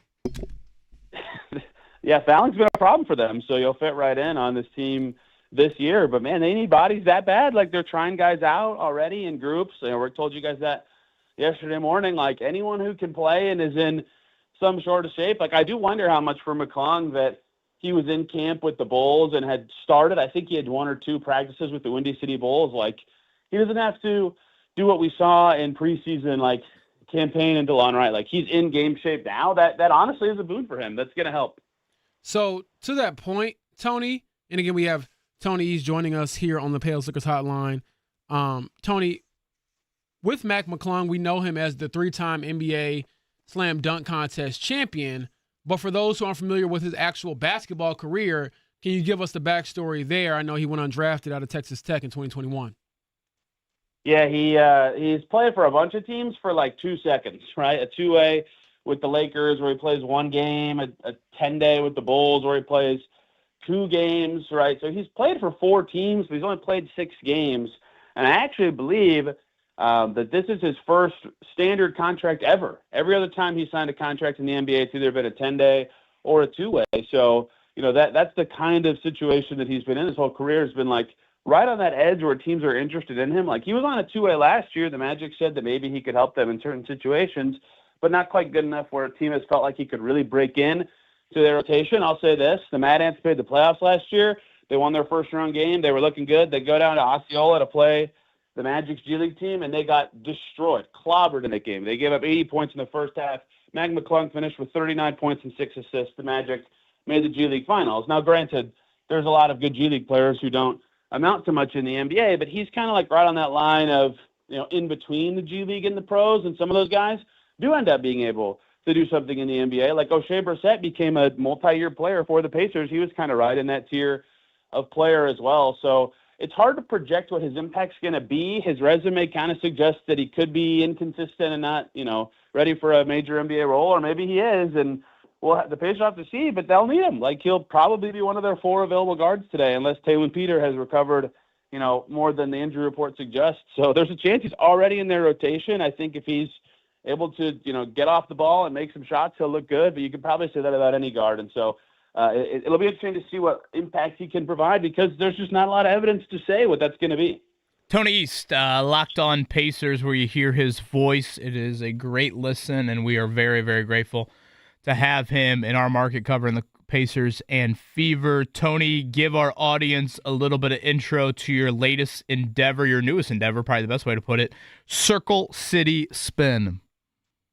Yeah, I started my own website because I felt like I wasn't covering the teams the right way all the time, especially after games, or enough, quite frankly, in some cases, via writing. And so I've been publishing some stuff there, including a really long thing I wrote yesterday about a huge question about the James Wiseman waiver that is completely not what you think if you read it. And I hope it's a better way for you to learn about the Pacers and the Fever from somebody who's covered both teams for a long time. So it's been fun so far, and hopefully it goes somewhere fun. I'm having a good time. Circle City Spin, again, where you can find that very simple ad, Circle City Spin, over when you click on it, you'll see Tony East like break dancing and spinning as the intro to the website, like a Jabberwocky. I'm actually playing Guitar Hero on the homepage. Oh, even better. That might be my new homepage after you say that. Tony, last one for me. Do you frequent YouTube much at all? Sort of. I feel like every intro ad is Aaliyah Boston and her mom. Have you come across this commercial? I have seen this commercial. Well, is it the one where they're like sitting together before the game in Minnesota? Yeah. I saw that one a lot during the playoffs too. Yes, it is very popular and it's adorable. Her mom is very nice. I've seen that all the time. That's literally all I have. I apologize for not having some grand follow-up on, hey, what's the latest in league talks and CBA, this and that. But, I have now signed up for Circle City Spin. I can tell you that I would be very, very, very, very, very, very surprised if there's an agreement by the deadline on Friday. I'll tell you that. It's this Friday, right? Yeah, the 31st. Aren't they talking about trying to get an extension? Wasn't the WNBA talking about trying to get an extension?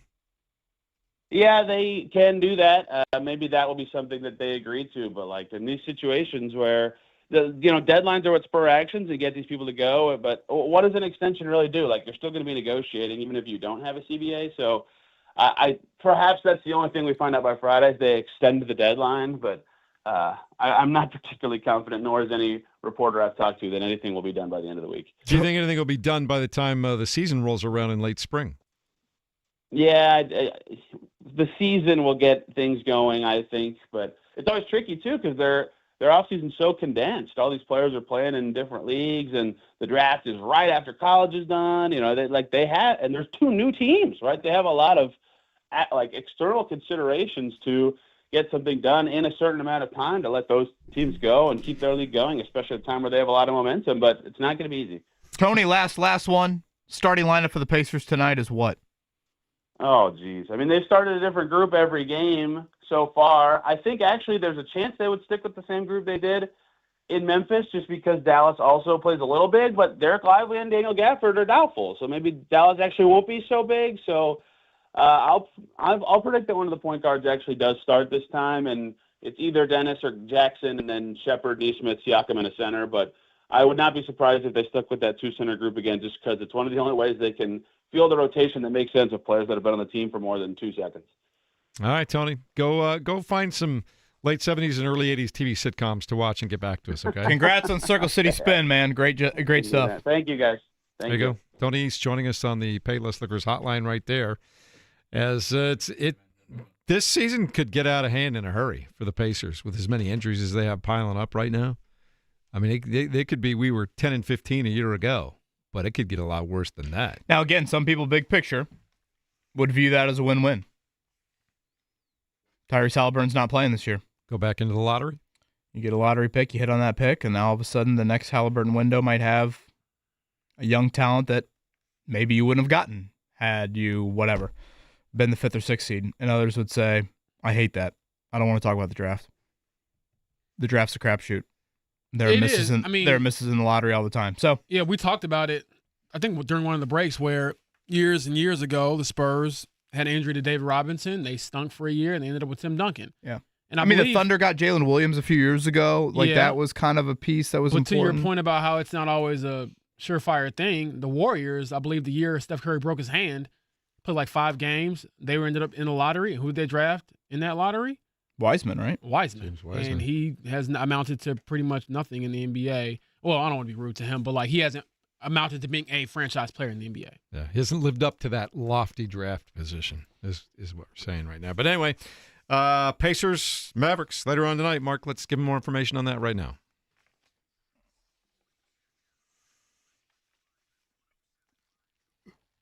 8 p.m. airtime, 8:30 tip time in Dallas to take on Cooper Flagg and the Dallas Mavericks. And do you think, Rick, as we wake up this morning, you think Rick Carlisle knows who his starting 5 is going to be yet? Well, Tony pointed out, I think, an important manner. Daniel Gafford, Derek Lively, I believe both out or doubtful for Dallas. So maybe Dallas isn't going to be having as, big of a front court as maybe they did earlier in the season when Cooper Flagg was their point guard on opening night. So I do think that probably impacts some things. But yeah, I mean, it's the sad reality of where the Pacers are at in Game 4. Again, they'll come home for a back-to-back this weekend. Hawks and Warriors. Miles Turner return game is Monday before they head out west. You think we can do a draw the lineup out of a hat thing? Are we getting to that point where we just put names in a hat, draw it, and all right, you're starting? The lineup the other night that had Huff at the 4, that to me was again, a fan picked the starting lineup. Boomer picked it. Just to remind They did folks, the key bank guy. They brought him on the court. and they did the lineup with him. Maybe Boomer can play some point guard. Here's who's out right now. Andrew Nemhart, out. Benedict Matherin, out. Johnny Week Furphy, to week on out. Matherin was the label there. So in NFL lingo, that's usually multiple weeks. Furphy, out. Obi Toppin is now out for a while. At least a month. Talon Peter is day-to-day. It's crazy. I think Furphy, it's a bummer we're not seeing Furphy. Yeah. I mentioned Walker earlier, as I think he's got a great opportunity, Jarris Walker, right now to at least get consistent clock. Of all those names, of course, some of them matter more than others, but I thought, if Furphy could be in a position right now where he's getting, 20, 25 minutes a night, that could be super beneficial for a guy that I think entering the year we said, hey, if everyone's healthy, it's going to be hard for him to get minutes. Well, that's not holding true. All right, that's again 8 p.m. tonight for the start, 8:30 for the tip time. College basketball this evening. You can see a couple of games. Indiana State going to be at Hinkle Fieldhouse tonight in an exhibition. That one starts at 7 o'clock against Butler. If you want to listen to it on the radio, it'll be on our sister station, Fuego 92.7. And Purdue will play an exhibition. They will host Indianapolis. That one starts at 7 o'clock. Up in West Lafayette. So some college basketball to look forward to later on tonight. If you want to watch some TV, you've got World Series action, game number 5 after last night. Mark, see if we can get this one. The Toronto Blue Jays taking on the Dodgers. The Dodgers won that 18-inning affair on Monday night. And then Shohei Ohtani, who reached base 9 times.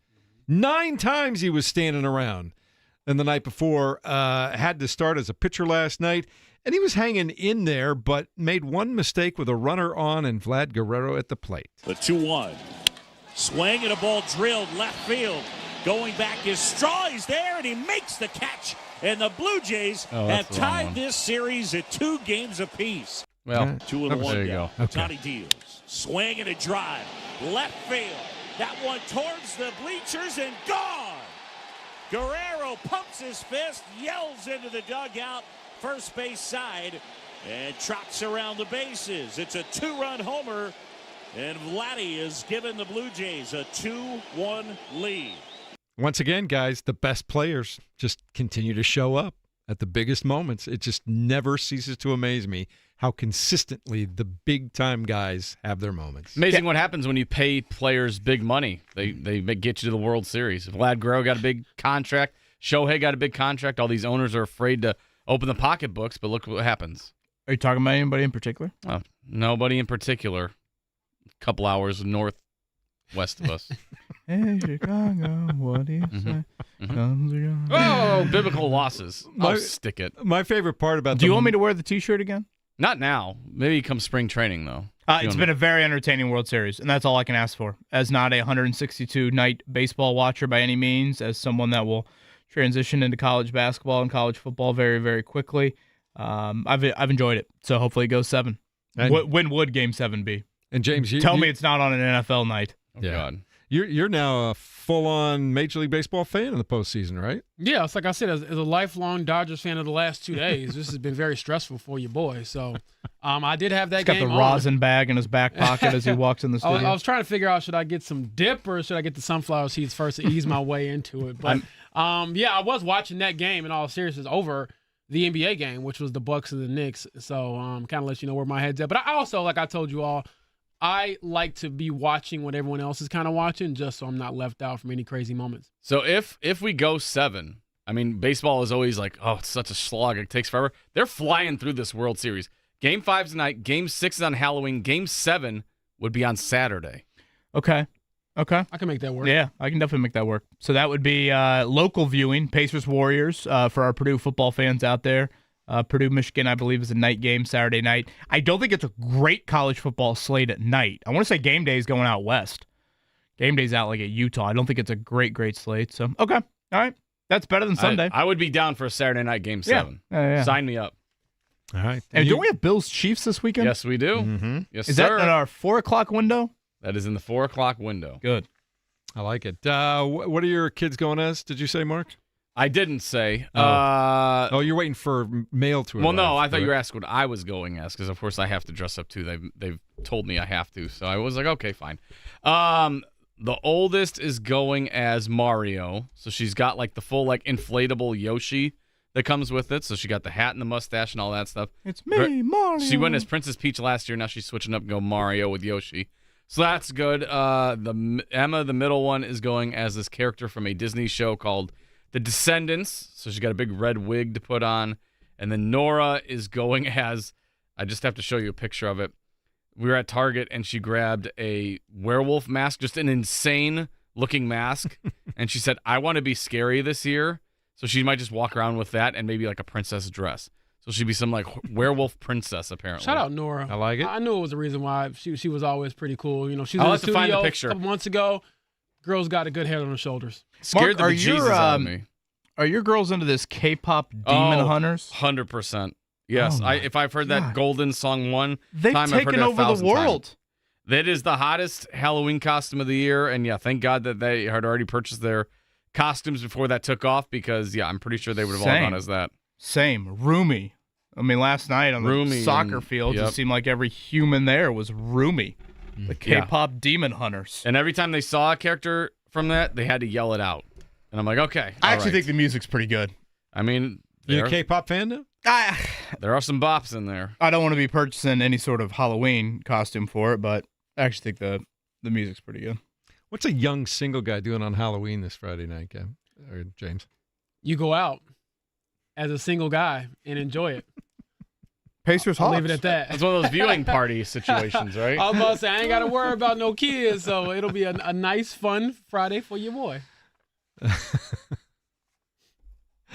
Hey, you know, like I told you all, Mark, were you here when Jeff asked me how dating life was in Indianapolis? And I had to ask him why he was so curious about it. Yeah. So, I'm just, you know, checking in on my boy. That's all. You know, I was just checking in making on sure my you weren't boy. getting any wandering eyes here. Wingman. Christine got to cut you on Halloween. Wingman invite.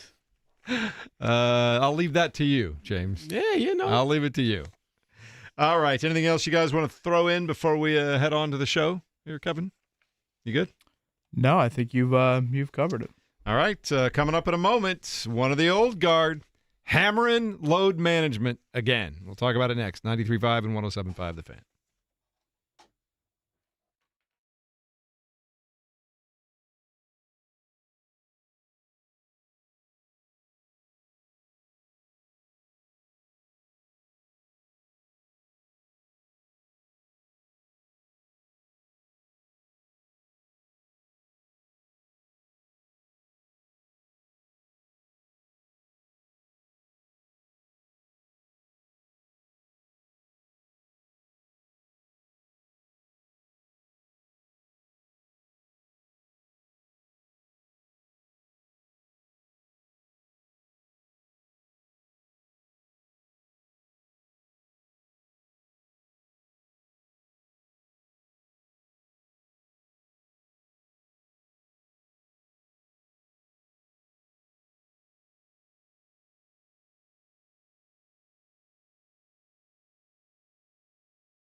we're brothers.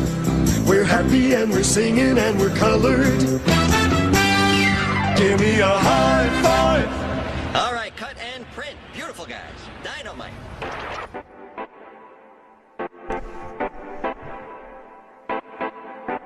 Oh, James mentioned this, and I was like, what a show. I love this show. You had James Wood bobbing early on the reentry. The Wayans brothers. God, that was such a good show. First of all, bring back sitcoms. Second of all, bring back 30-minute shows. Mm-hmm. I miss 30-minute shows. An hour is a long time. John Witherspoon was so great in that show. Yes. Pops. Shout out Pops. Mm-hmm. It's a Fan Morning Show, talking about old school TV shows for a while this morning. Mark has been playing those as a theme today. What might run it back sparked that? tomorrow, too. I've gotten a lot that I haven't even gotten into. What sparked the idea? Did you hear something yesterday or No, see something? just was in my head that I'm like, hey, one of these like slower days, I'm going to just do a bunch of theme songs. And I'm like, huh? People want to hear them. I'm like, okay, that's fine. We can do it again tomorrow. Like I said, I've gotten a lot of requests. We only have so many rejoiners, so maybe I'll do it tomorrow as well before we get into Halloween on Friday. I think it was the laugh of Marlon Wayans that just had me loving that show. Keenan and Kel, also a great theme song back in the day with Coolio. They don't make big shows couch. like that anymore. Oh, man. That's the oldest thing I've ever said. Was it They Good don't make Burger? Was shows that like where they that worked? anymore. It started for you now. No, that That's was the beginning. The Good Burger was on All That, which that was another good that's theme what I'm song. thinking of. But then Yeah. no, they worked at like a convenience store, and there was Kel and his orange soda. Sure, who loves orange soda? Kel loves orange soda. Does your neighborhood still trick or treat? Do people still come around, ring the doorbell, and do the whole thing? Yes. Yep. We typically, in years past, we have just done the bucket, and we want to go out and watch Rosie and Max trick or treat. So, yeah, I'm always like, man, if I had more money, I'd love to just put like a little camera on the bucket or right on the railing and just somehow have a voice audio and some kid grabs more than 2 pieces and me just be like, put it back. And you're giving me grief for scaring kids. Well, See, that wouldn't work on me. The picture that you sent, Jeff, was frightening. Again, Carmel PD is alerted of where your That house was a long time ago. But, yeah, I don't want, the kids that are bringing the pillowcases around, full well they're up to bad intentions. Is there a carton of eggs in the bottom of those? They're just there to steal candy. Or do that, Mark. How long do you think my bucket? I mean, I like to go to CVS, buy whatever 3 or 4, but it's Halloween. I'm a Halloween fan. How long do you think that bucket truly lasts? If you're not there, it ain't lasting past. You think 10 minutes? Yeah. Yeah, I'm gonna give it a good 15. Believe in kid humanity or don't believe in kid humanity? Kid Not on Halloween with candy at stake. No, I had I went and talked to Highland Middle School. This was last year at some point, or maybe earlier this year. And Brian Grigson's a Highland grad. Yeah, it was. Oh well, didn't know that, but it was about career day, and I brought like a big bag of Jolly Ranchers. And in hindsight, I should have just taken some out because I had different groups that would come around for like 10 minutes. I just had the bag there to start off, and the kids would just just go in the bag, and I would say take 2, and they're taking 10. Feeding frenzy. And so I've learned, and that's in front of your eyes. Yes, and so I've learned. What am I gonna do? Like take a kid and wring his neck for taking Jolly Ranchers? Probably not. I don't think you'll be asked back to Highland. But I was thinking to myself, going forward, I'll just put some out there, and whatever is left or not left is what that group will take, and then replenish as I go. But leaving the bag there to start, bad idea. See, we have the doorbell camera, and we've had it out, and the kids have been respectful. They take a couple pieces and go. We never got one where they just dump the bucket in or anything like that. So Brownsburg, no wonder you guys are so high on the list of places to live. I know. I also am like, if they took, does that mean they respect the candy that's in there? Because there's good stuff in there. But I'm like, are they not grabbing, or maybe the parents are just like, no. He's like 5'10", weighs 150 pounds. Yeah. He's like Hasn't trick or shaved treat. his trash stash. Right. We went to a trunk or treat last night. I swear, I thought it was a dad dressed up, and I'm like, that is a child that is like the size of Kevin Bowen. It's a 3-striper. One of those kids that start shaving at 12, right? How old is too old to trick or treat? When your voice starts dropping, I feel like. Yeah, that's a great question. Because I ain't gonna lie, once I started seeing this folks, I'm like, you could work a job. Now this year, I bet not see Jake and Grant walking the streets of Indianapolis trying to trick or treat. They lost their interest in trick or treating about 3 years ago. Now this year we do have obviously the high school scene on Friday night. Football games. Obviously, we're in the semifinal round, so I assume you'll have a lot of people. That'll be fun. Attending, that. So But yeah, I don't know. I think there's a little cutoff there right around 12, 13, 14. Fair something enough. around there. Check the fan text line at 239-1070. And I said to you guys during the break, and just to make sure I'm fully transparent here, being on a college campus on Halloween is the number one reason why I didn't want to have a daughter. And here you are. Here you are. And I've got one. I've got one on the way. I've got 3. So I'm right there with you. Boy. It was a great time. Dear Lord. Yeah. Oh, boy. I got 2 boys. We just always preach about staying out of trouble and respecting women. Yes. All the time. Respect women, stay out of trouble. Hey. That's how we do it. Checking the fan text line right now, 239-1070. Here's, speaking of blasts from the past, it's kind of why I decided to bring it up. Is Oladipo not someone they'd consider to come in and play point guard? He hasn't played in 2 seasons. This is more blasphemous than me mentioning Russell Westbrook. Yeah. I was going to say, it sounds like James's burner here. Nah, Russell Westbrook never committed treason with his team, so no. I mean, after saying this is my city? No, it's after he said, will you come get me? I want to play with you. Now, again, according to Scott Agnes, one of the players in the workout yesterday that Mac McClung won that Rick Carlisle referred to us was Monte Morris. And if you remember, James, Morris was supposed to be the initial veteran point guard brought in. I believe some physical ailment. I think it was a calf. And this would have been like a month ago. Right. This was before the season started. Right. Caused the Pacers not to sign him. So initially, that was the thought. Monte Morris has been, I think, a pretty solid veteran guard in a variety of roles in his NBA career. Then they went the DeLon Wright route. He got busted in the head in Minnesota the same night T.J. McConnell hurt his hamstring. So then they went the Cameron Payne route. That didn't appear to work out, and now here we are with Mac McClung coming up tonight, and we'll see again what his role looks like down there in Dallas. Well, I don't think those guys have to worry about load management too much, but last night, Michael Jordan, how do you like this format where Mike Tirico just talks to Michael Jordan, kind of just interviews him on certain topics? Well, I'll be honest with you all, I think it's boring. I mean, I didn't grow up in the MJ era, so I understand he's a great player, the greatest player ever, I think. And 6 rings is hard to argue with, 6 finals MVPs, but it's boring to me. What is he saying that's not groundbreaking or riveting? Is it just the fact that he's saying it? Yes, the fact that, and a guy that played whenever he could, 82 games a year, he did that several times, does not see the need for load management. He said, I never wanted to miss a game because it was an opportunity to prove. It was something that I felt like the fans are there to watch me play. I want to impress the guy way up top who probably worked his butt off to get a ticket or to get money to buy the ticket. I think the load management conversation is a bit of a straw man argument to a degree, because if you look at the stars of this era, the only ones you can really say who haven't played are Kawhi Leonard and Joel Embiid, who've had extensive injury history. LeBron plays almost every night. Steph Curry plays almost every night. Kevin Durant plays almost every night. James Harden plays almost every night. So what are we talking about? Well, there was a stretch here for a couple of years where LeBron James just didn't play in Indianapolis.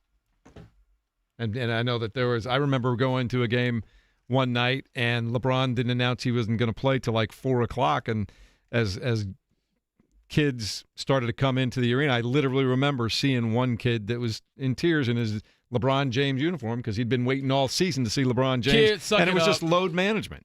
I mean, the guy played last year, had a game winner against him, and he had 39 in a game a couple years ago here in Indianapolis. I was there for that. So I think that's overblown. But that's my opinion. I mean, what do you guys think? I think you get paid, you show up. Asking him 20 questions, and he's sitting down. I believe LeBron, I might have this durable wrong. star ever. I might have this wrong. I think LeBron has played the most games against the Pacers of any team. Maybe he has. I just remember there was a couple of years in a row he didn't play much here. I could have that wrong. Maybe I'm wrong. To me, is load management a thing to some degree? Maybe it is, but at the same time, when we're so ring hungry, and if you're going to sit here and say, hey, if you sit out tonight, you got a better chance to be ready for the playoffs in April, you going to be mad about that if that's your team? I don't know. To me, you get paid that kind of money to show up and play basketball. I don't understand at that age why you can't show up and play basketball. So Tyrese Halliburton's risking it in November to potentially be hurt in April? That's what you want your star player to do? I don't know. But didn't used to always work out that way for guys that played a lot in the early part of the season? They were still playing in the playoffs back in the day. Sports science, I think, has changed a lot of things. I think now all of a sudden you hear it, you see it in the NFL a lot with this, hey, we're going to sleep, and we're going to go to walkthroughs on Wednesdays. And, yeah, I just think times evolve. I think sports science has really infiltrated a lot of it. Sure, maybe it is a little bit more of a societal thing. But if I am a fan of a team and my player sitting out a Wednesday in November could potentially help that player in the playoffs come April and May, I'm probably going to vote for the latter. Right? I get you. That's just how I feel. We just saw it last year with Siakam.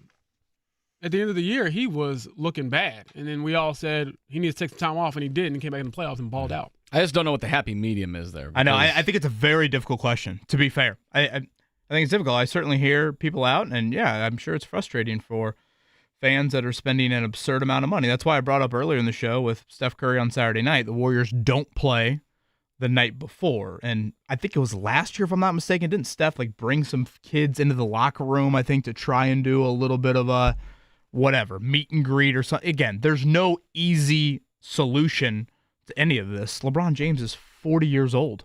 I mean, I do understand more when you start to get later on in your career. That I get. I'm talking about guys in their first 6-7 years of their career. I don't understand why they can't play every night. Again, if there is a glimmer of, James brought up the Obi Toppin stress reaction earlier. If there is a flicker of, hey, if this guy sits tonight, I think that's the best thing to do, because if he puts more wear and tear on it, that could impact the rest of the season. Are you really going to argue against that? Yeah. Like I said, my argument is just look at today's stars and tell me who doesn't play. Well, I come from an era where I covered Stockton Malone. Guys on those teams never missed games. Ever. In years, they didn't miss games. Right. Steph Curry don't miss games. LeBron don't miss games unless they're hurt. KD doesn't miss games. SGA doesn't miss games. Giannis plays every night. But I'm talking about guys that played 80, 81, 82 games. You can talk about LeBron playing every night. And, yes, he's played – look, I'm not going to argue. 76, 74. He had 1 year in his entire career that he played all 82 games, which is amazing. And, yes, you get hurt. And I don't think guys that get hurt should play, obviously. I will say the last 2 years at his advanced age, I give him a lot of credit. 71 games in 23-24 and 70 games last year. That's a lot of games for a guy his age. I'm not mad at that. So did Caitlin Clark load manage last year? Yeah, I just think that a conversation that's overblown. That's my opinion, though. That's all good. That's why I bring it up, though. Coming up in a minute, we'll send you off to what should be a busy night of sports around here, for college basketball at least, and find out what everybody's going to be up to this evening. We'll do it next at 93.5 and 107.5 The Fan.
It's hump day, and they're having a lot of fun playing some old TV tunes. I never got my Magnum PI theme. Like I said, I might run it back. Okay. See what happens tomorrow. I have to pull up like the VHS tapes and try to find that one.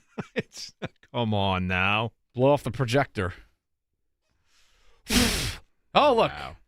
It's his mustache. Well, they play a version of it even for the new Magnum PI. I haven't watched I've never seen the old one. I've never seen the new one, but I have heard that. Yes, I know. There's a million theme songs people requested. We will run it back tomorrow and we'll do more. I think you would have liked either the new or the old Magnum PI. They're okay.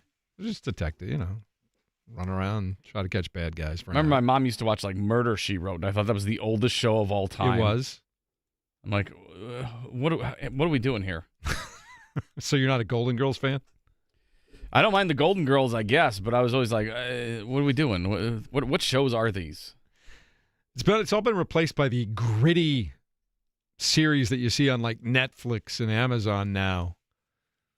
Although I do like me a good Jack Reacher series. Jack Ryan, that's not bad. You guys like any of that stuff? I've not watched any of Not that. super familiar. Maddie wants to watch Cocaine Quarterback right now. Oh. On Do tell. I think it's Netflix. We haven't Is that watched about it the yet. USC guy? I believe ended it up is. becoming like a drug Yeah. dealer? Oh, Kevin's already off that. If it's USC anything, he's not watching. Well, but this guy if it's gets in a busted. negative light, then I'm by all means. I might binge it tonight. I might stay up till 3 a.m. and watch it. What are you binging anything these days? I just finished up Gen V, which is like a superhero show on Prime. It is wild, not for kids at all. That was pretty good. I watched Task on HBO, like a one-season drama show. Thought that was pretty good. And I need to finish up the Netflix Starting Five with Halliburton. I started watching like the first 10 minutes of that on an airplane the other day, and something happened, and I had to stop, and I just haven't gotten back to it yet. So have you seen the whole thing yet? Starting Five? No, I just fast forward to the Halliburton parts. Okay.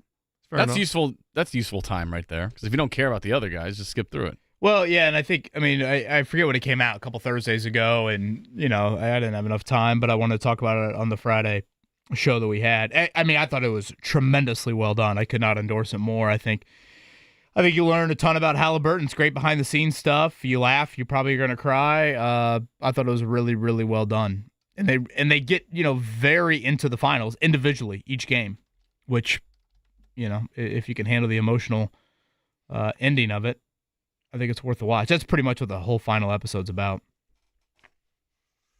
That's look, they got drama. You talk about picking the right two teams and two of the right people to follow. They got drama on that whole thing, that's for sure. Pacers could use a win tonight. Breaking news from Kevin Bowen at 9:51 in the morning. I was going to say, yeah. 0-3 team could use a win. Hawks, Warriors this weekend. The Bucks are off to a nice start on Monday. Again, you go out west. Not a ton of great opportunities on paper. So, yes, breaking news for me. The Pacers could use a win. You're going to hear it right here on 93.5, 107.5 The Fan. Or, Mark, I'm guessing it's a 2-TV night, World Series and Pacers at your place? Sure. Absolutely. It usually is a 2-TV night. There's usually something on because I'll be wanting to watch sports and the girls want to watch something else. So I threw on It the other day, the movie It. Tried to scare the bejesus out of them. That worked out well. Why are we watching this? Because you guys need to get some scares and can't be watching Hocus Pocus and all this other. We need some scares on Halloween. You going to graduate them to Ozark next year, too? No, I don't think we're going to Ozark yet, but. Martin's the realest writing parent red ever, rum on bro. their shoes. Right. Yeah. I wanted to throw on, what was the movie the other day? Weapons. I've heard that's very good. I was going to throw that on. I told them the other day, I said, are we watching Sinners or watching Weapons? And they didn't want to watch either of them. I'm like, and my wife's like, don't put that on. I'm like, I'm just testing them. I want to see what they choose. You were going to show your Respect. kids Sinners? Respect. Maybe. Yeah, at some point. Why not? Yeah, how's the oldest? 8. I mean, I'm sure there's some scenes. I really can't. Right, yeah. My parents watched I watched a bunch of rated R movies. They were just like, hey, close your eyes, turn your head at this point, and then get back to the movie. Yeah. Pretty simple stuff. Yeah. I mean, yeah. We've covered their eyes a couple times on scenes. Like, okay. Grant is looking forward to spending an evening with James Boyd one night, but I'm not sure. Can I trust that? Well, I don't know. Jeff, have they watched rated R movies? I feel like you guys are Yeah, always I like told a little you. late. I'm like to the party. I'm like at 14, 12, I was watching whatever. You just So I got to don't know if figure I'm out that influenced what or each not. kid is ready for, though. It's kind of an individual thing. Something about Mary. Put that on. Let them watch that Yeah, one. I feel like it was always just kind of we'll throw you in the deep end and see if you can swim type of thing. Kevin, you got 2 and 1 on the way, man. And now you're worried about, all of a sudden, you're worried about Halloween with 2 daughters. I'm worried about Boston College on Saturday is what I'm really worried about. Kevin's going to slap the floor for Boston College Eagles. Long Island Monday for the Irish basketball team getting on the hardwood here. If you guys want to come over. Such a weirdo, but man, you are consistent. Respect. Boston College has ruined some Notre Dame seasons before. Do I need to remind anybody? Boston College head football coach is who, boys? I actually don't know this. Oh, come on. I really don't know this. Former AFC South legend. Am I supposed to know this? I'm trying to remember who it is now, and I don't know Nobody? if I can come up with that. Jeff Fisher. I wish. Bill O'Brien. Bill O'Brien, There's that's no way I right. would know what Bill O'Brien right. is in the year 2025. Yep, that's Bill O'Brien.